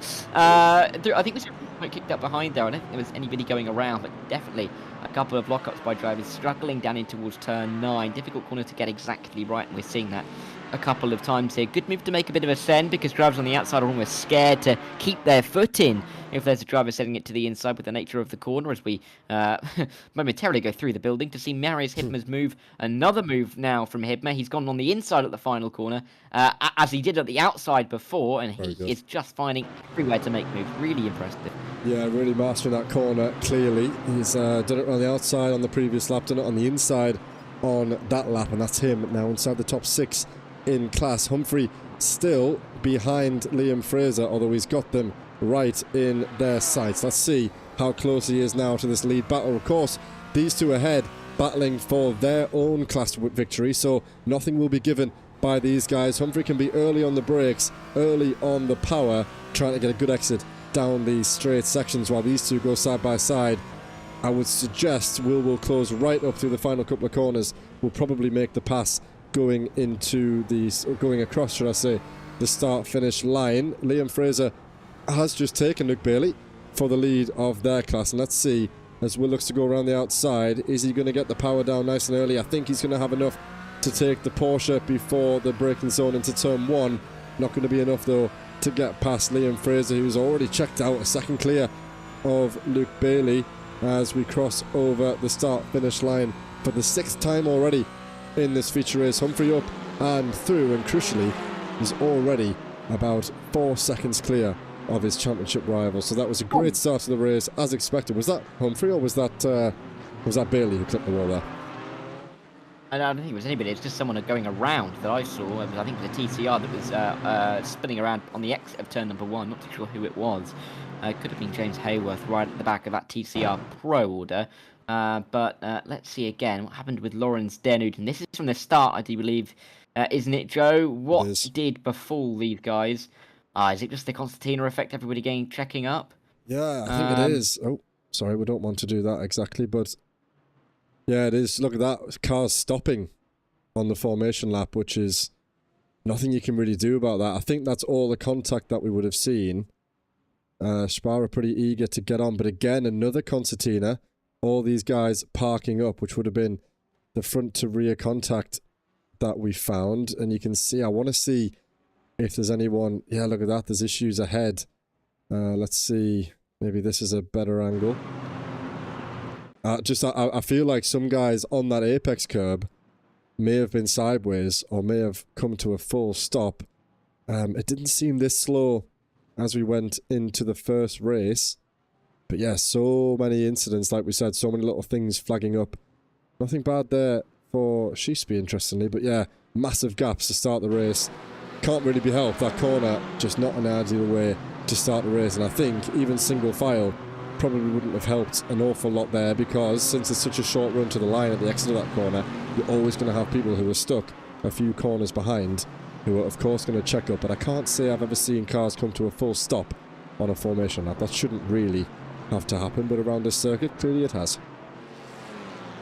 Yeah, I think drivers are just trying to keep themselves out of each other and going slowly around the final corner. It can happen. I mean, you're going about 30 miles an hour around that corner at the best of times, let alone in a formation lap when everybody's trying to be backed up by the leader. But, you know, in the end, luckily there was no kind of big crash that we were kind of fearing. It was more just kind of car park, people just getting around with a walking stick at the final corner rather than anything else. Thankfully, it was like that, and rather 5 cars blocking the circuit, so there's always the positive there. Thomas Pugh looking to get a positive gain in towards turn number 9. Outside line for Pugh. Can he keep his foot in? Yes, he can. Really committed, really impressive.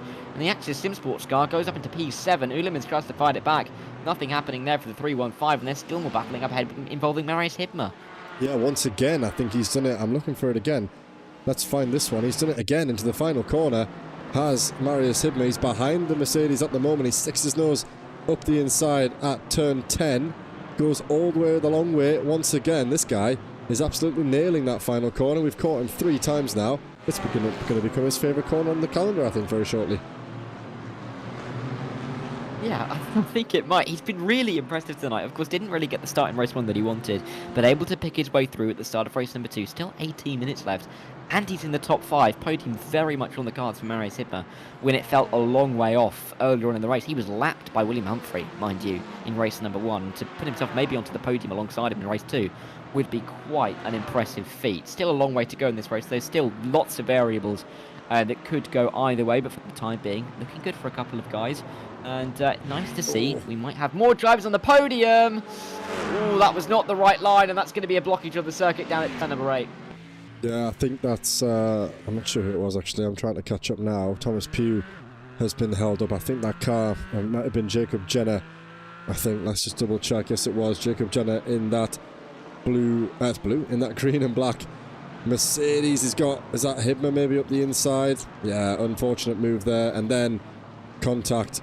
And he has to reset back to the pit lane. There's no way he's going to be able to get that thing facing the right way with all the traffic coming through. Does the right thing. Gets himself out of the way. Here's a battle going into the final corner. It's Dean Sheesby who is fighting with Robin Noel Brown, who gets himself past that TCR of Scott Malcolm. This is for a position in the top 6 in the AM class. We're about to cross into the halfway point of the race. Gaps opening up and down the circuit. Adam Atherton still with pressure from Marius Hibmer, who's in the top 5, fancies a top 4, and if he can get past this driver very quickly, he'll soon be on the back of Donnelly, who we can just see there behind the timing screen in that black and green Mercedes. Oh, a little kiss on the barrier, really looking to maximise the entry there.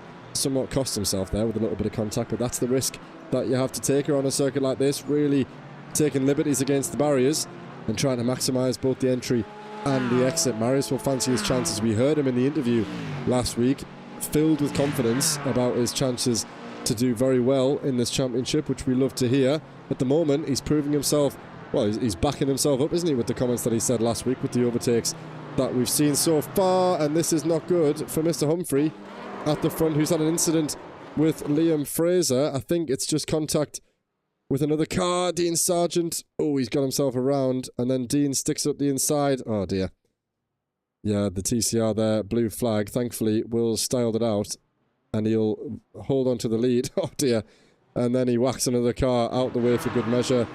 Yeah, sadly, Sargent really shouldn't be sticking his nose up the inside of not only blue flags, but also a leading GT4 machine. But also not the best for... not sure who that car would have been, actually. It wasn't Ben Smith, was it? Ben Smith? Yeah. Ooh. So that was yeah, a that's battle... not the best of rejoins from William, is it? No, it's not. Against the class leader as well, who loses his rear wing. Oh, God. Yeah, I mean, a horrible place to go off the circuit. Not much room at all to correct yourself. That Porsche crippled front and rear. And against a championship rival, that's not the best thing that we've seen from William. But these things happen. We've seen more often than not these guys struggling to get it facing in the right direction. And he does still lead the race. Does he still have his rear wing? Yes, he does. So he's still going to have that downforce. And he's under pressure from Liam Fraser, who shouldn't really do anything here, being out of class. But the gap has definitely come down. And there's Stephen Donnelly, who's in a very, very comfortable P2 at the moment. Pressure from 2 cars in behind, who will be challenging him for P2. But he might fancy his chances here if he can stay ahead. And Humphrey makes another mistake. Donnelly could maybe be there to capitalise on that. Yeah, heavily congested part of the circuit, so definitely opportunities are going to arise here for a couple of guys. The TCR staying off the racing line this time, not going to be getting involved as they make their way down in towards turn number 1. Flashing of the lights as well, I believe that's Adam Atherton, just to make sure that the TCR knows that he's coming through. Got to be careful because Marius Hibner's just behind, and we've seen how well he has done so far in this race at making moves where places where you wouldn't necessarily expect them, and doing a really good job doing so. Out they come towards the end of the middle sector, or well, about halfway through the lap, mind you. Stephen Donnelly still leading this little train. Atherton and Hibner in behind. I'm really interested to see how Hibner's going to play this though, because he's in a position where he can capitalise if there's any kind of contact or mistake from drivers up in front. But does he try and force the issue from the back of the train and almost keep guys in front guessing instead of waiting for any kind of mistake? Oh my word, there's contact! And I'm not sure if there was contact between the drivers or if he just spun in sympathy there. Well, it looks as though there was contact. I tried to go live there thinking that it was a replay, but of course it wasn't. And one of them has reset to the pit lane. Let's just check that out one more time. It looked as though Marius got an incredible launch out of the corner, and he was kind of just put off by that Mercedes. Did get a good run. Yeah, and he's just sadly spun that Mercedes car around and into the wall. That's their night over, at least for Mr. Atherton, who is in the pit lane, so his race is done, and all that work that we've seen Marius do has sadly been undone. He's back down in P7. He does have a 36-second margin to... That can't be right. No, it's come down to 10 seconds now. I'm not sure where that 36 came from, but yeah, he's going to be pretty comfortable inside the top 7, but that top 5 is kind of off the cards at this point. Let's check how the TCR guys are getting on. It's over to McKinsey, who's got Costas in the way before Hilton and Malcolm come through, but it seems like it's been a pretty comfortable race so far for the American 104 machine. Yeah, look at McKinsey just almost quietly going about his business, doing a very good job and trying to make it 2 wins from 2 this evening. Would be his 4th win of the year. Seems to do very well in these 2 30-minute races, with his other 2 wins coming at Zolder, where this format was used once again. Andrew McKinley, of course, 5 wins in a row coming into this one. P2 in race number 1. Looking to try and get himself back onto the podium in race number 2. Off it for the time being. But let's see what he can do. In the TCR AMs, though, interesting to see Rob Smith in the lead as he tries to close in for the championship lead. He's currently 68 points behind Gordon Hales. With Hussein Sarakadesla not here this evening, he will inherit P2. If he finishes this race, doesn't really matter where at all. As long as he finishes, he'll be in P2, and he can try and start to close that gap to Gordon Hales. It will only be 63 points, though, if he wins the race with Gordon Hales second, giving Gordon a very nice margin going into the likes of Sebring. That, of course, will reduce once we go into a phase of dropping rounds, because he'll drop 95 points, or however many he gets tonight, and the likes of Sarakadesla will be dropping none. So definitely think something to watch out for as we go forward. Yeah, Stephen Donnelly really fancying his chances. The gap to Humphrey pretty much too much to get past with only the 10 minutes to go in this race. But again, he wants to get some clean air ahead. He'll fancy his chances of getting past Luke Bailey, who's dropped off the back of Liam Fraser after he lost the lead of the race a few laps ago. A little bit deep and a little bit wide by the JSD 330 at the moment. But yeah, going pretty well for Donnelly. Actually, this would, I would guess, be his best position, best race finish of the season. In fact, he's not inside the top 12 on the sheet, so I would suggest that he hasn't had a P2 finish so far. So great news for Donnelly, someone who's been with ESR maybe even since the first round. Something tells me it might have been all the way back in season 1. Definitely, though, in with us in season 2. So a stalwart driver here in Evolution Sim Racing, and he's finally getting a little bit of luck. Fingers crossed he can keep this in order and convert some strong points to get themselves past the TCR drivers. That's one of the DXT machines of Danny Weir. I think that is on the inside, and he's not going to be able to get past the Porsche at this point.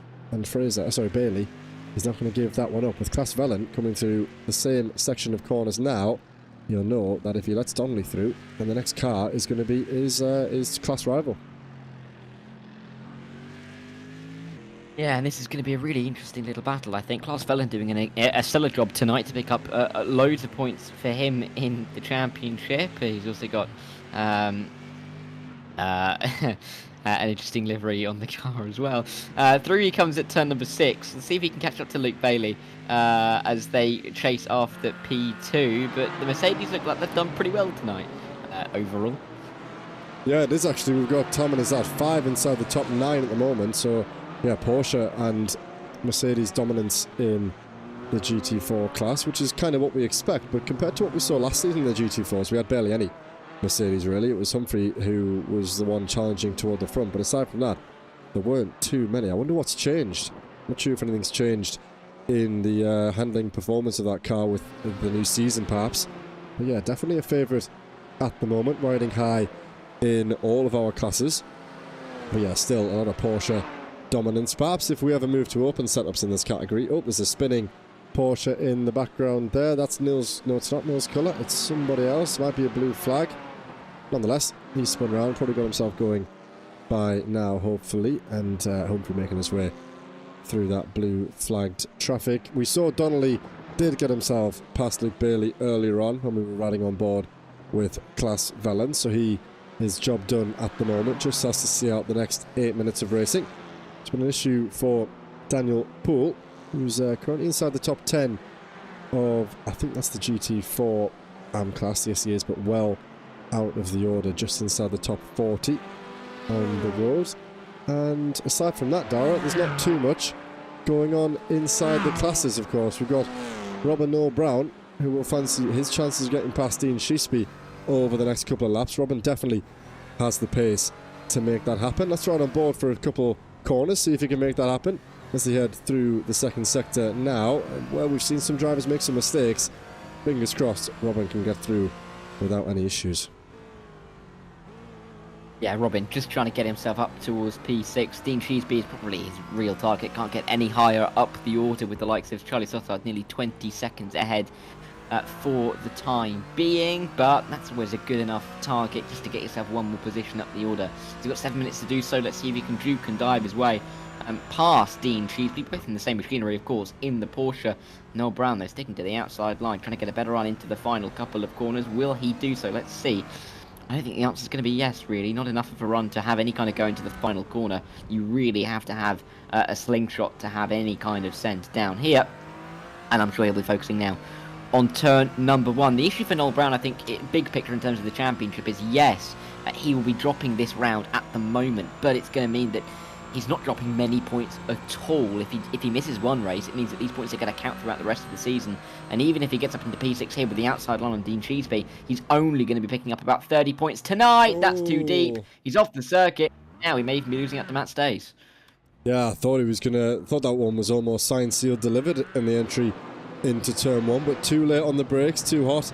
Got himself all skewed and ended up running into the runoff area. I was going to say, Dara, yes, they were in the same machinery, but Cheeseby was without that rear wing, which is obviously critical around a circuit like this with a lot of 90-degree corners where you really need that downforce to get the car through the corner. But that doesn't matter in a straight line. And yeah, in this occasion, that was the difference between Cheeseby and Noel Brown. And he's fallen off the back. He's still well clear of Matt Stace by about 6 seconds. But something tells me now, 7-second margin to the driver in front with only 5 minutes to go. It's probably going to be too much to ask for. A little power slide there by the Porsche on the exit of that one.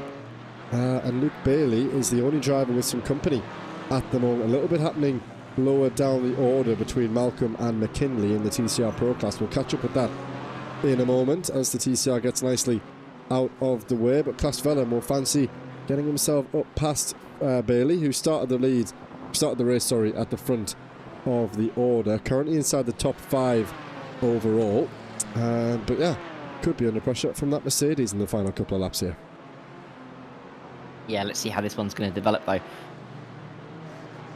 2, we've got Luke Bailey just trying to hold off Class Vellum. But Liam Fraser doing an incredible job once again in the GT4 AM category. Really impressive to see him stretching his legs a touch out at the front of the field. Luke Bailey, of course, for KXR, doing a stellar job as well. Big points incoming for some of these guys, and that GT4 AM Championship is definitely going to be tightening. The likes of Kula and Noel Brown almost non-existent in terms of big points here this evening. Kula still outside, still in P9 even in this race. He would only be picking up about 50 points tonight, whereas the likes of Fraser is on for a full complement of 100. So definitely a tightening of the championship, and that's really what we want to see, isn't it? We want to see these guys get closer together and to have a 3-4 horse race for a title, and maybe have it go all the way to the end of the season. That may be a little bit too much to ask for, though. Little bit too much to ask for, though, Joe. Well, maybe, yeah, but hey, this championship usually does kind of throw up that sort of thing. As long as we get the classes right, which I think we have done, we're seeing some dominance, which is to be expected when these guys push for championships. But in the midfield, we're seeing a lot of different finishing positions for the vast majority of these drivers. And as we've said, we've had a pretty tricky run the last couple of weeks around Virginia, around Long Beach. And we're going to come to some more familiar sort of, let's say, Formula 1 grade type circuits around Kota and Imola and Mugello, etc. But we're definitely setting ourselves up for a brilliant finale. And I must say, I don't want to look too far ahead, but that Brands Hatch race is really going to separate those guys who are in it to fight for a championship and people who aren't really. That's a very, very difficult circuit with multi-class as well. I'm thinking through that back section, I'm going to be so tricky. Luke Bailey and Class Vellum on top of each other now. Class has done so well to upset that Porsche, who took a little bit of a trip over the curb there, and he's upset his run, but he's forced the Mercedes to go the long way around the outside. He's got company of Jeremy Ulemans in behind, who should really try and stay out of this battle if he can. Bailey's going to be doing everything he can. He offset Ulemans at the end of the starting race, at the end of our first heat earlier this evening. Let's see if he can do the same thing to keep Vellum behind, who momentarily disappears out of shot into the final 2.5 minutes, and we're going to only have 2 laps to go before, well, maybe 3 laps actually, before the checkered flag. So let's see how that Porsche can defend against the pace of Vellum. On the last lap, the Mercedes 2/10 quicker, so he's definitely got a little bit of pace as the cars and the tyres start to wear off a little bit here. Yeah, definitely. The stage of the race where the cars aren't going to be terribly happy with the drivers, particularly if the drivers haven't necessarily been treating them particularly right. Difficult when you're fighting side by side to be looking after the tyres, making sure that they are in good shape for the end of the race. And we may see a couple of the drivers find that their tyres are screaming at them now. Audi going a little bit wide in the TCR class. That is going to be I think Kevin Marshall say, do not quote me on that, but that could have been Marshall say, as we ran our way through turn number 9. And for Jeremy Ulemans here, just trying to get himself involved in this battle. Of course, no points involved for him to get through on either one of these drivers, with Ben Smith being the next driver that he would score points against up the road. But for the time being, wouldn't mind getting involved in this battle involving a couple of the AM drivers, and I'm sure would like to see himself one more spot up the order. I do believe, though, the white flag is flying in the hand of Barney, just about, and we're on to the final lap here, Joe. Well, there we go, that's come out of nowhere, really. We knew it was coming, but now we're in the final minute already. Quick word on this man, Rob Smith, who's currently on for his best evening so far. Currently battling in that top 3 in the TCR AM class, hasn't won up until this evening. He's had a couple of pole podiums, he's had 4 podiums so far this season, yet to finish outside the top 7, so that consistency really helping his chances. He was 60 points behind Sarika Desler, who's not with us tonight, and he was therefore 63 points behind Gordon Hales, who of course extended that margin over Sarika Desler with his result in the first race. But that tightening, as we said earlier, Dara, that tightening of all the championships, Rob Smith bringing home some pretty hefty points, which could see him close down that margin on Sarika Desler, who of course tonight is scoring 0. It will become his drop round, of course, for Sarika Desler as things stand, but before those are implemented into the championship standings, then it's a good haul for him. William Humphrey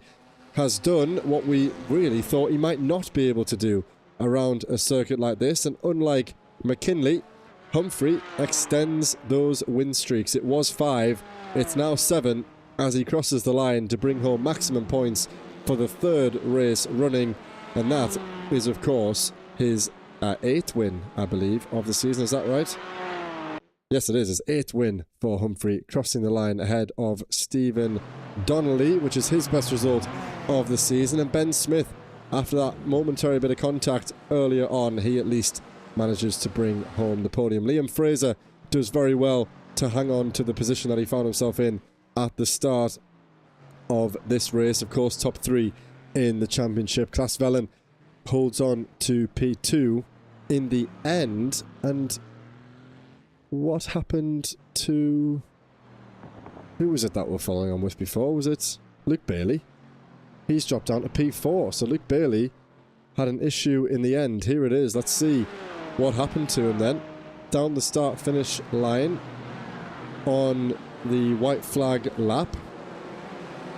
And he's just got a little bit too happy on the brakes, and that's costing a P2 in the end, Dara. I mean, he was flashing the lights there, almost trying to warn the TCR that he was coming, but it's not, unless he has some kind of brake failure, I don't really know what he was expecting to happen down this turn. And either way, though, still a top 4, still a decent result, but it means that it's a Mercedes 1, 2, 3 in a sea of Porsches in the GT4 AM category. Great for Logan McKinsey to get a second win of the evening, and for Anthony Hilton to get himself on the podium. Also, shout out to Rob Smith for displacing Gordon Hales at the top of that TCR AM category and keeping the likes of Hussein Sawan in the championship, of course, once we've seen that drop round applied. Yeah, of course. And is that championship order you say there, Dara? Or just in the race? What class, sorry?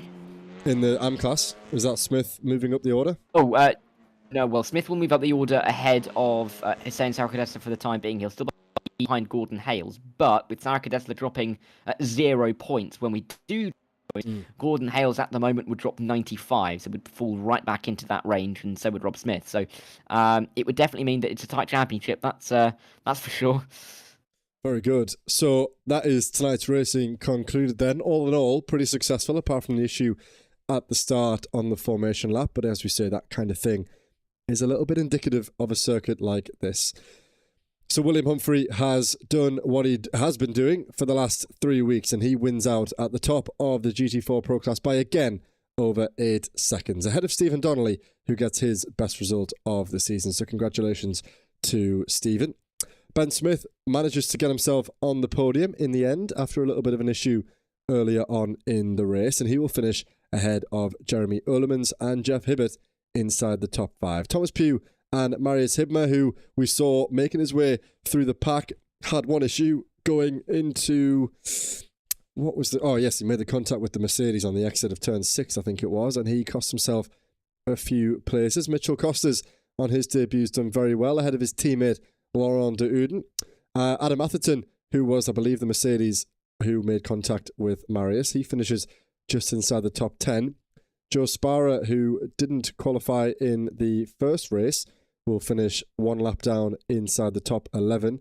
But sadly for Jacob Jenner, and once again, Yannis Olber, a night to forget for him. He scores 0 points and finishes in P13, having reset back to the pit lane on the very first lap.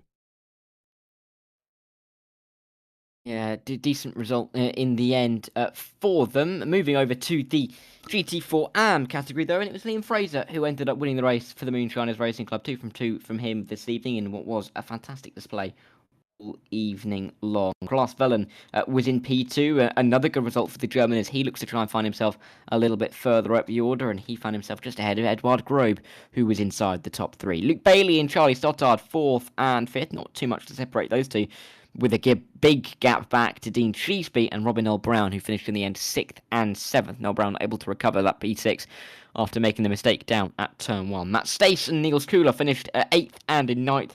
But sadly for Daniel Poole, John Ludbrook, Rob Gregg, Reece Kitley and Andre Muntian, none of them saw the checkered flag, and none of them would have been anywhere near close enough to pick up the points. So a few DNFs in that race in that class. Good stuff. We move over then to the TCRs as we see that Hyundai still sitting on the circuit. I think that is Logan's car, actually, so it's quite apt that he's in shot as we round out the TCR Pro category. So 1-2 for Team Shelter and a 3-4/5 for Lumen Motorsports and the Flux sister team. So great results for McKinsey, Hilton, Malcolm, McKinley and Calhoun, the top 5, ahead of Alak Iyenga, the privateer, who will finish ahead of Jaden Scotton in P7 for Flatline Racing Green, Kevin Marshall and then Max Nevenchiny, the second of the Flatline Racing team, Racing Green team.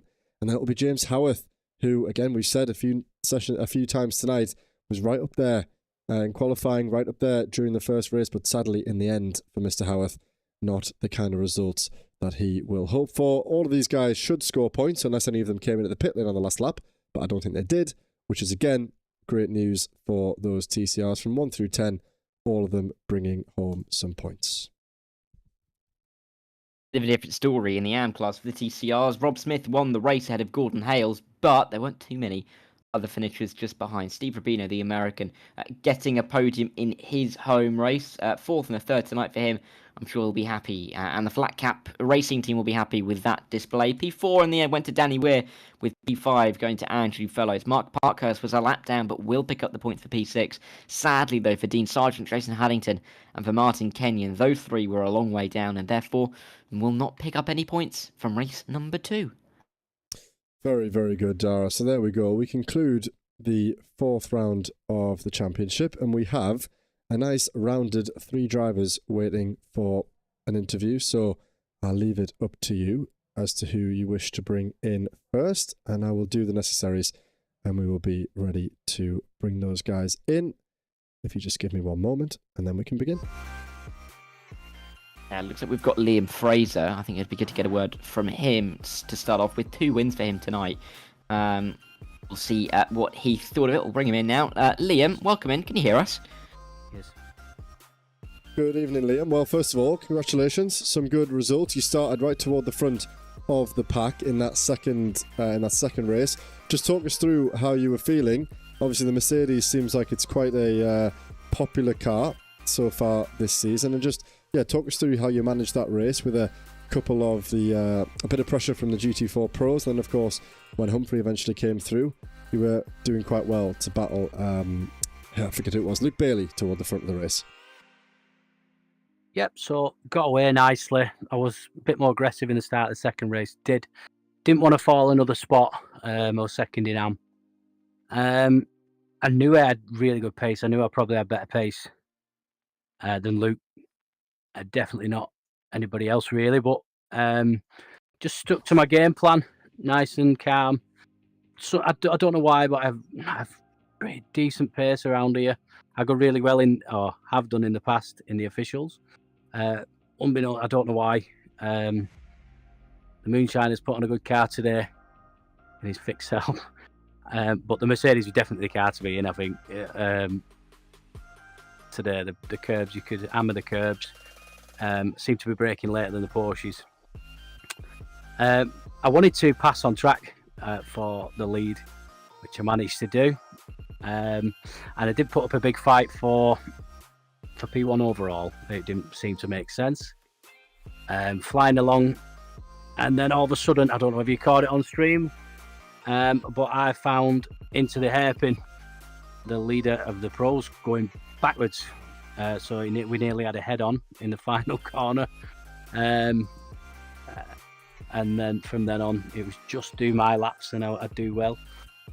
Didn't seem to get the run of the traffic in the race too, but we did really well. Just keeping heads and keeping out of trouble.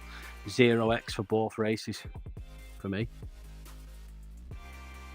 That's really good. That's really impressive generally in a circuit like this to get absolutely no instance points. That's fantastic. But I mean, for you, but for you personally, moving up in the championship to P2 now, you're now the closest driver to Niels Kula. 46-point gap it'll be provisionally between yourself and Niels. This is a good little boost, I'm sure, in terms of confidence. Going into Sebring next week, are you hoping for much of the same? Sebring have the opposite effect. I don't seem to go very well at all at Sebring. We've got the Mercs got the bumps, but I don't think it'll be the same. I think I'll be back to my P3s, P4s next week for definite. I don't seem to go well. Although I love Sebring, I've done millions of laps. I just don't. Same as the opposite. The officials, I just seem to sink. Yeah, you make a good point about the Mercedes, taking the curbs quite well. How do you find yourself around these sorts of circuits? Obviously, we've alluded the last couple of days how we've gone from one contrast to Virginia over to this kind of track. It's about as far away as you could get. Do you prefer the challenge of having walls around you, or do you maybe like just having that in the back of your mind, knowing if you make a mistake, then the race isn't going to be over? Obviously, we return back to some more sort of standard tracks, I guess you could say. Some Formula 1 circuits, back to Italy, etc., etc. So, looking forward to the rest of the season. Are there any tracks that stand out for you as being a good opportunity to get some good points? I'm just looking forward to driving some new tracks. I don't own the second half of the season just yet, but we'll be doing, obviously. I think Cota's coming up, and I'm looking forward to driving that. Whether I'll go well or not, I don't know, but looking forward to that. Good stuff, Looks mate. really Well, good. Yeah, exactly. And as we said, we didn't see too many people in that last season, but it seems to be one of the favourites, obviously, behind the Porsche, which is to be expected. But yeah, it seems like we've all picked a good choice. No more Aston Martins on the circuit anymore, and very few BMWs. So I think you're definitely in one of the better machinery. So good stuff, Liam. Thanks for joining us. And we always like to give guys an opportunity to give a shout out to anybody. If you'd like to do that, then you can do that now before we close out. Yeah, all the Moonshiner boys and Tony from work. I know Tony watches the streams. And my brother Jimmy. Very good stuff, mate. Always good to have a bit of support from the team and, of course, people in the chat. So thanks for joining us, Liam. And yeah, fingers crossed to speak to you in the next couple of weeks if you can get yourself some more strong results. Thank you, guys. Great stream. Thanks, everyone, Cheers, for running the league. Thanks to Liam for joining us. It was great to speak to drivers who have been able to succeed once again this evening. I've noticed we've got Logan McKenzie in the interview, double race winner in the TCR Pro, so I'm going to try and drag him in just a touch, and we'll be able to speak to Logan. Now, Logan, welcome in. Can you hear us, Logan? I sure can. Good stuff, Logan. Well, welcome back once again, and of course, congratulations on another set of strong results for you tonight. Seemed like the car was working pretty well for you throughout both races. How did you find it coming into a circuit of this nature? I have a lot of experience with Long Beach. Love Long Beach. I mean, once I was past qualifying, which it's so easy to invalidate a lap here. Once I was past qualifying, I was like, okay, I just gotta sit in front of the rest of the TCRs and manage the race from there.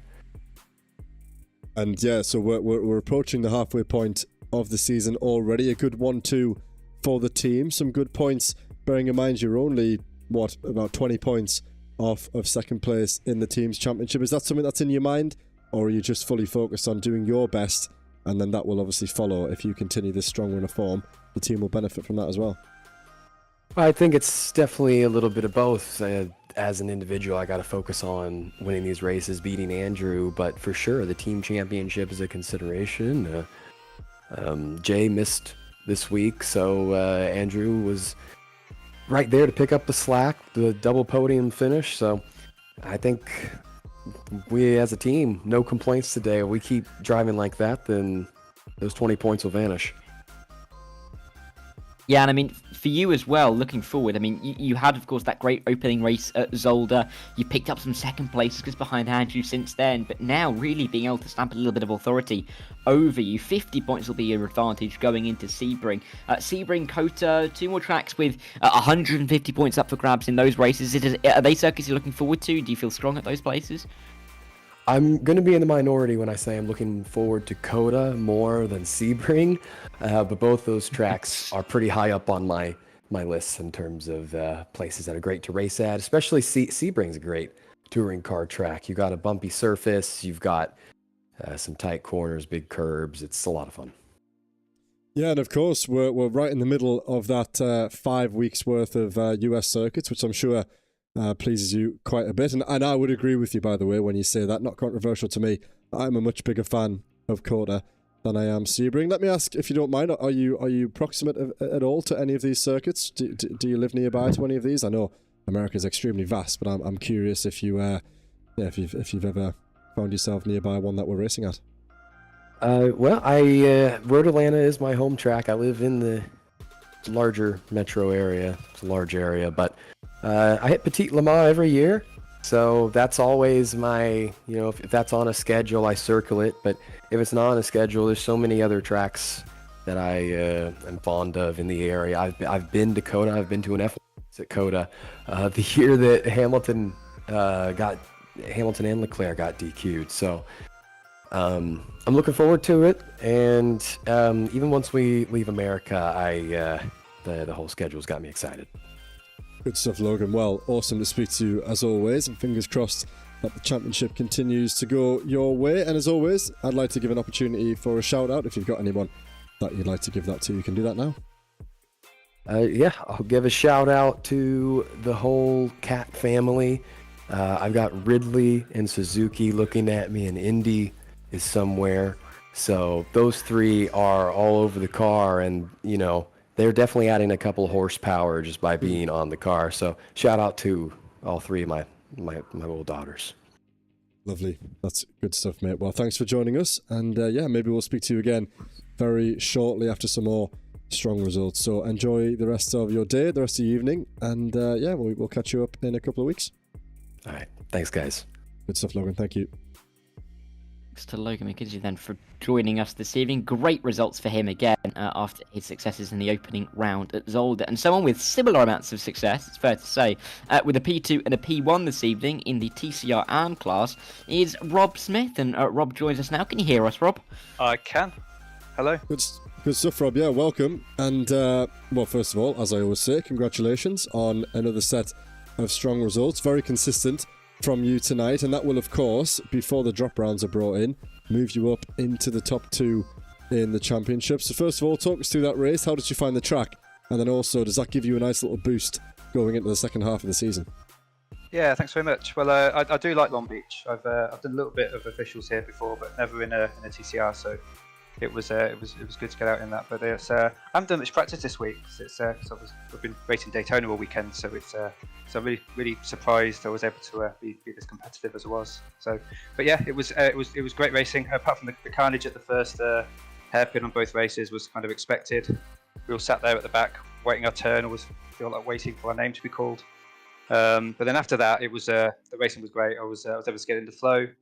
The GT4s who came past me, they were really respectful, waiting for clear places to pass. I tried to make it as obvious as I could where I wanted them to pass, and it worked out well. So yeah, the first race, I think I don't know what happened to P2, but I was really in P3, and then P2 disappeared on the last lap. I think it was Mark. And then the second race, I was P1 from the start, and then Gordon was chasing me down. He was keeping me honest. It didn't quite turn into a battle, but it would have done with a few more laps. So yeah, really happy.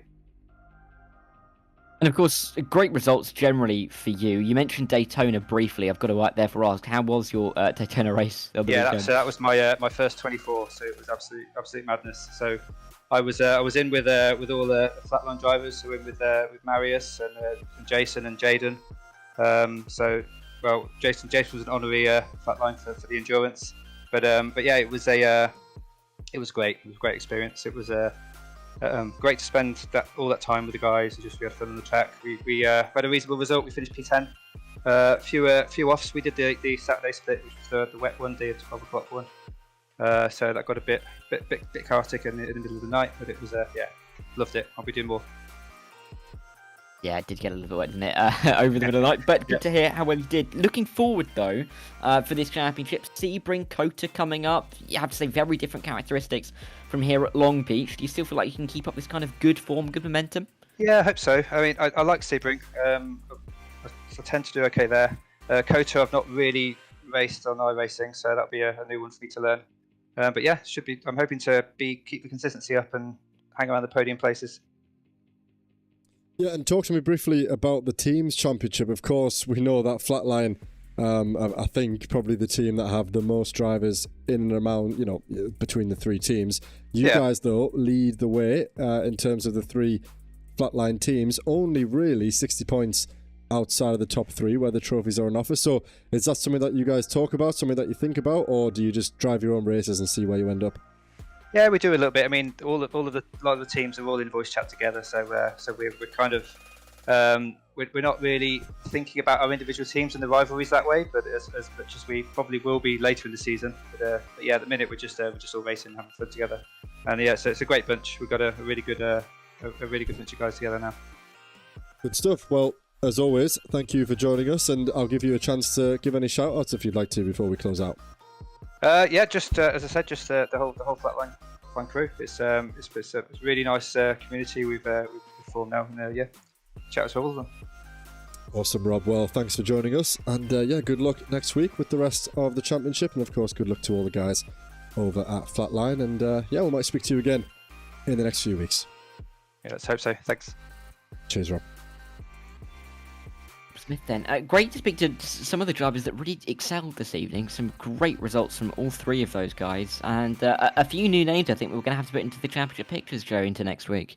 Yeah, and as we said a bit earlier, it really starts to condense as we get to the halfway point. Usually you start really to understand who's going to be in the picture. But yeah, a couple of new names cropping up here and there and tightening that gap. And obviously when we see the drop rounds come in, we'll get a better picture of how the championship will look into the final 5 or 6 weeks. But for now, though, that's a pretty different circuit ticked off the list. We head now to some more, let's say, I don't want to call them normal, but, typical circuits with some slightly different characteristics. And, yeah, really leads us into what will be a great second half of the championship season. So, as always, I will close out before we head off for the evening in our usual way. So thank you to all the drivers, thank you to all the guys in the interview, and of course Dara, thank you for being here with me as always. And briefly, if you'd like to get involved with the racing that we do here at ESR, you can do so by scanning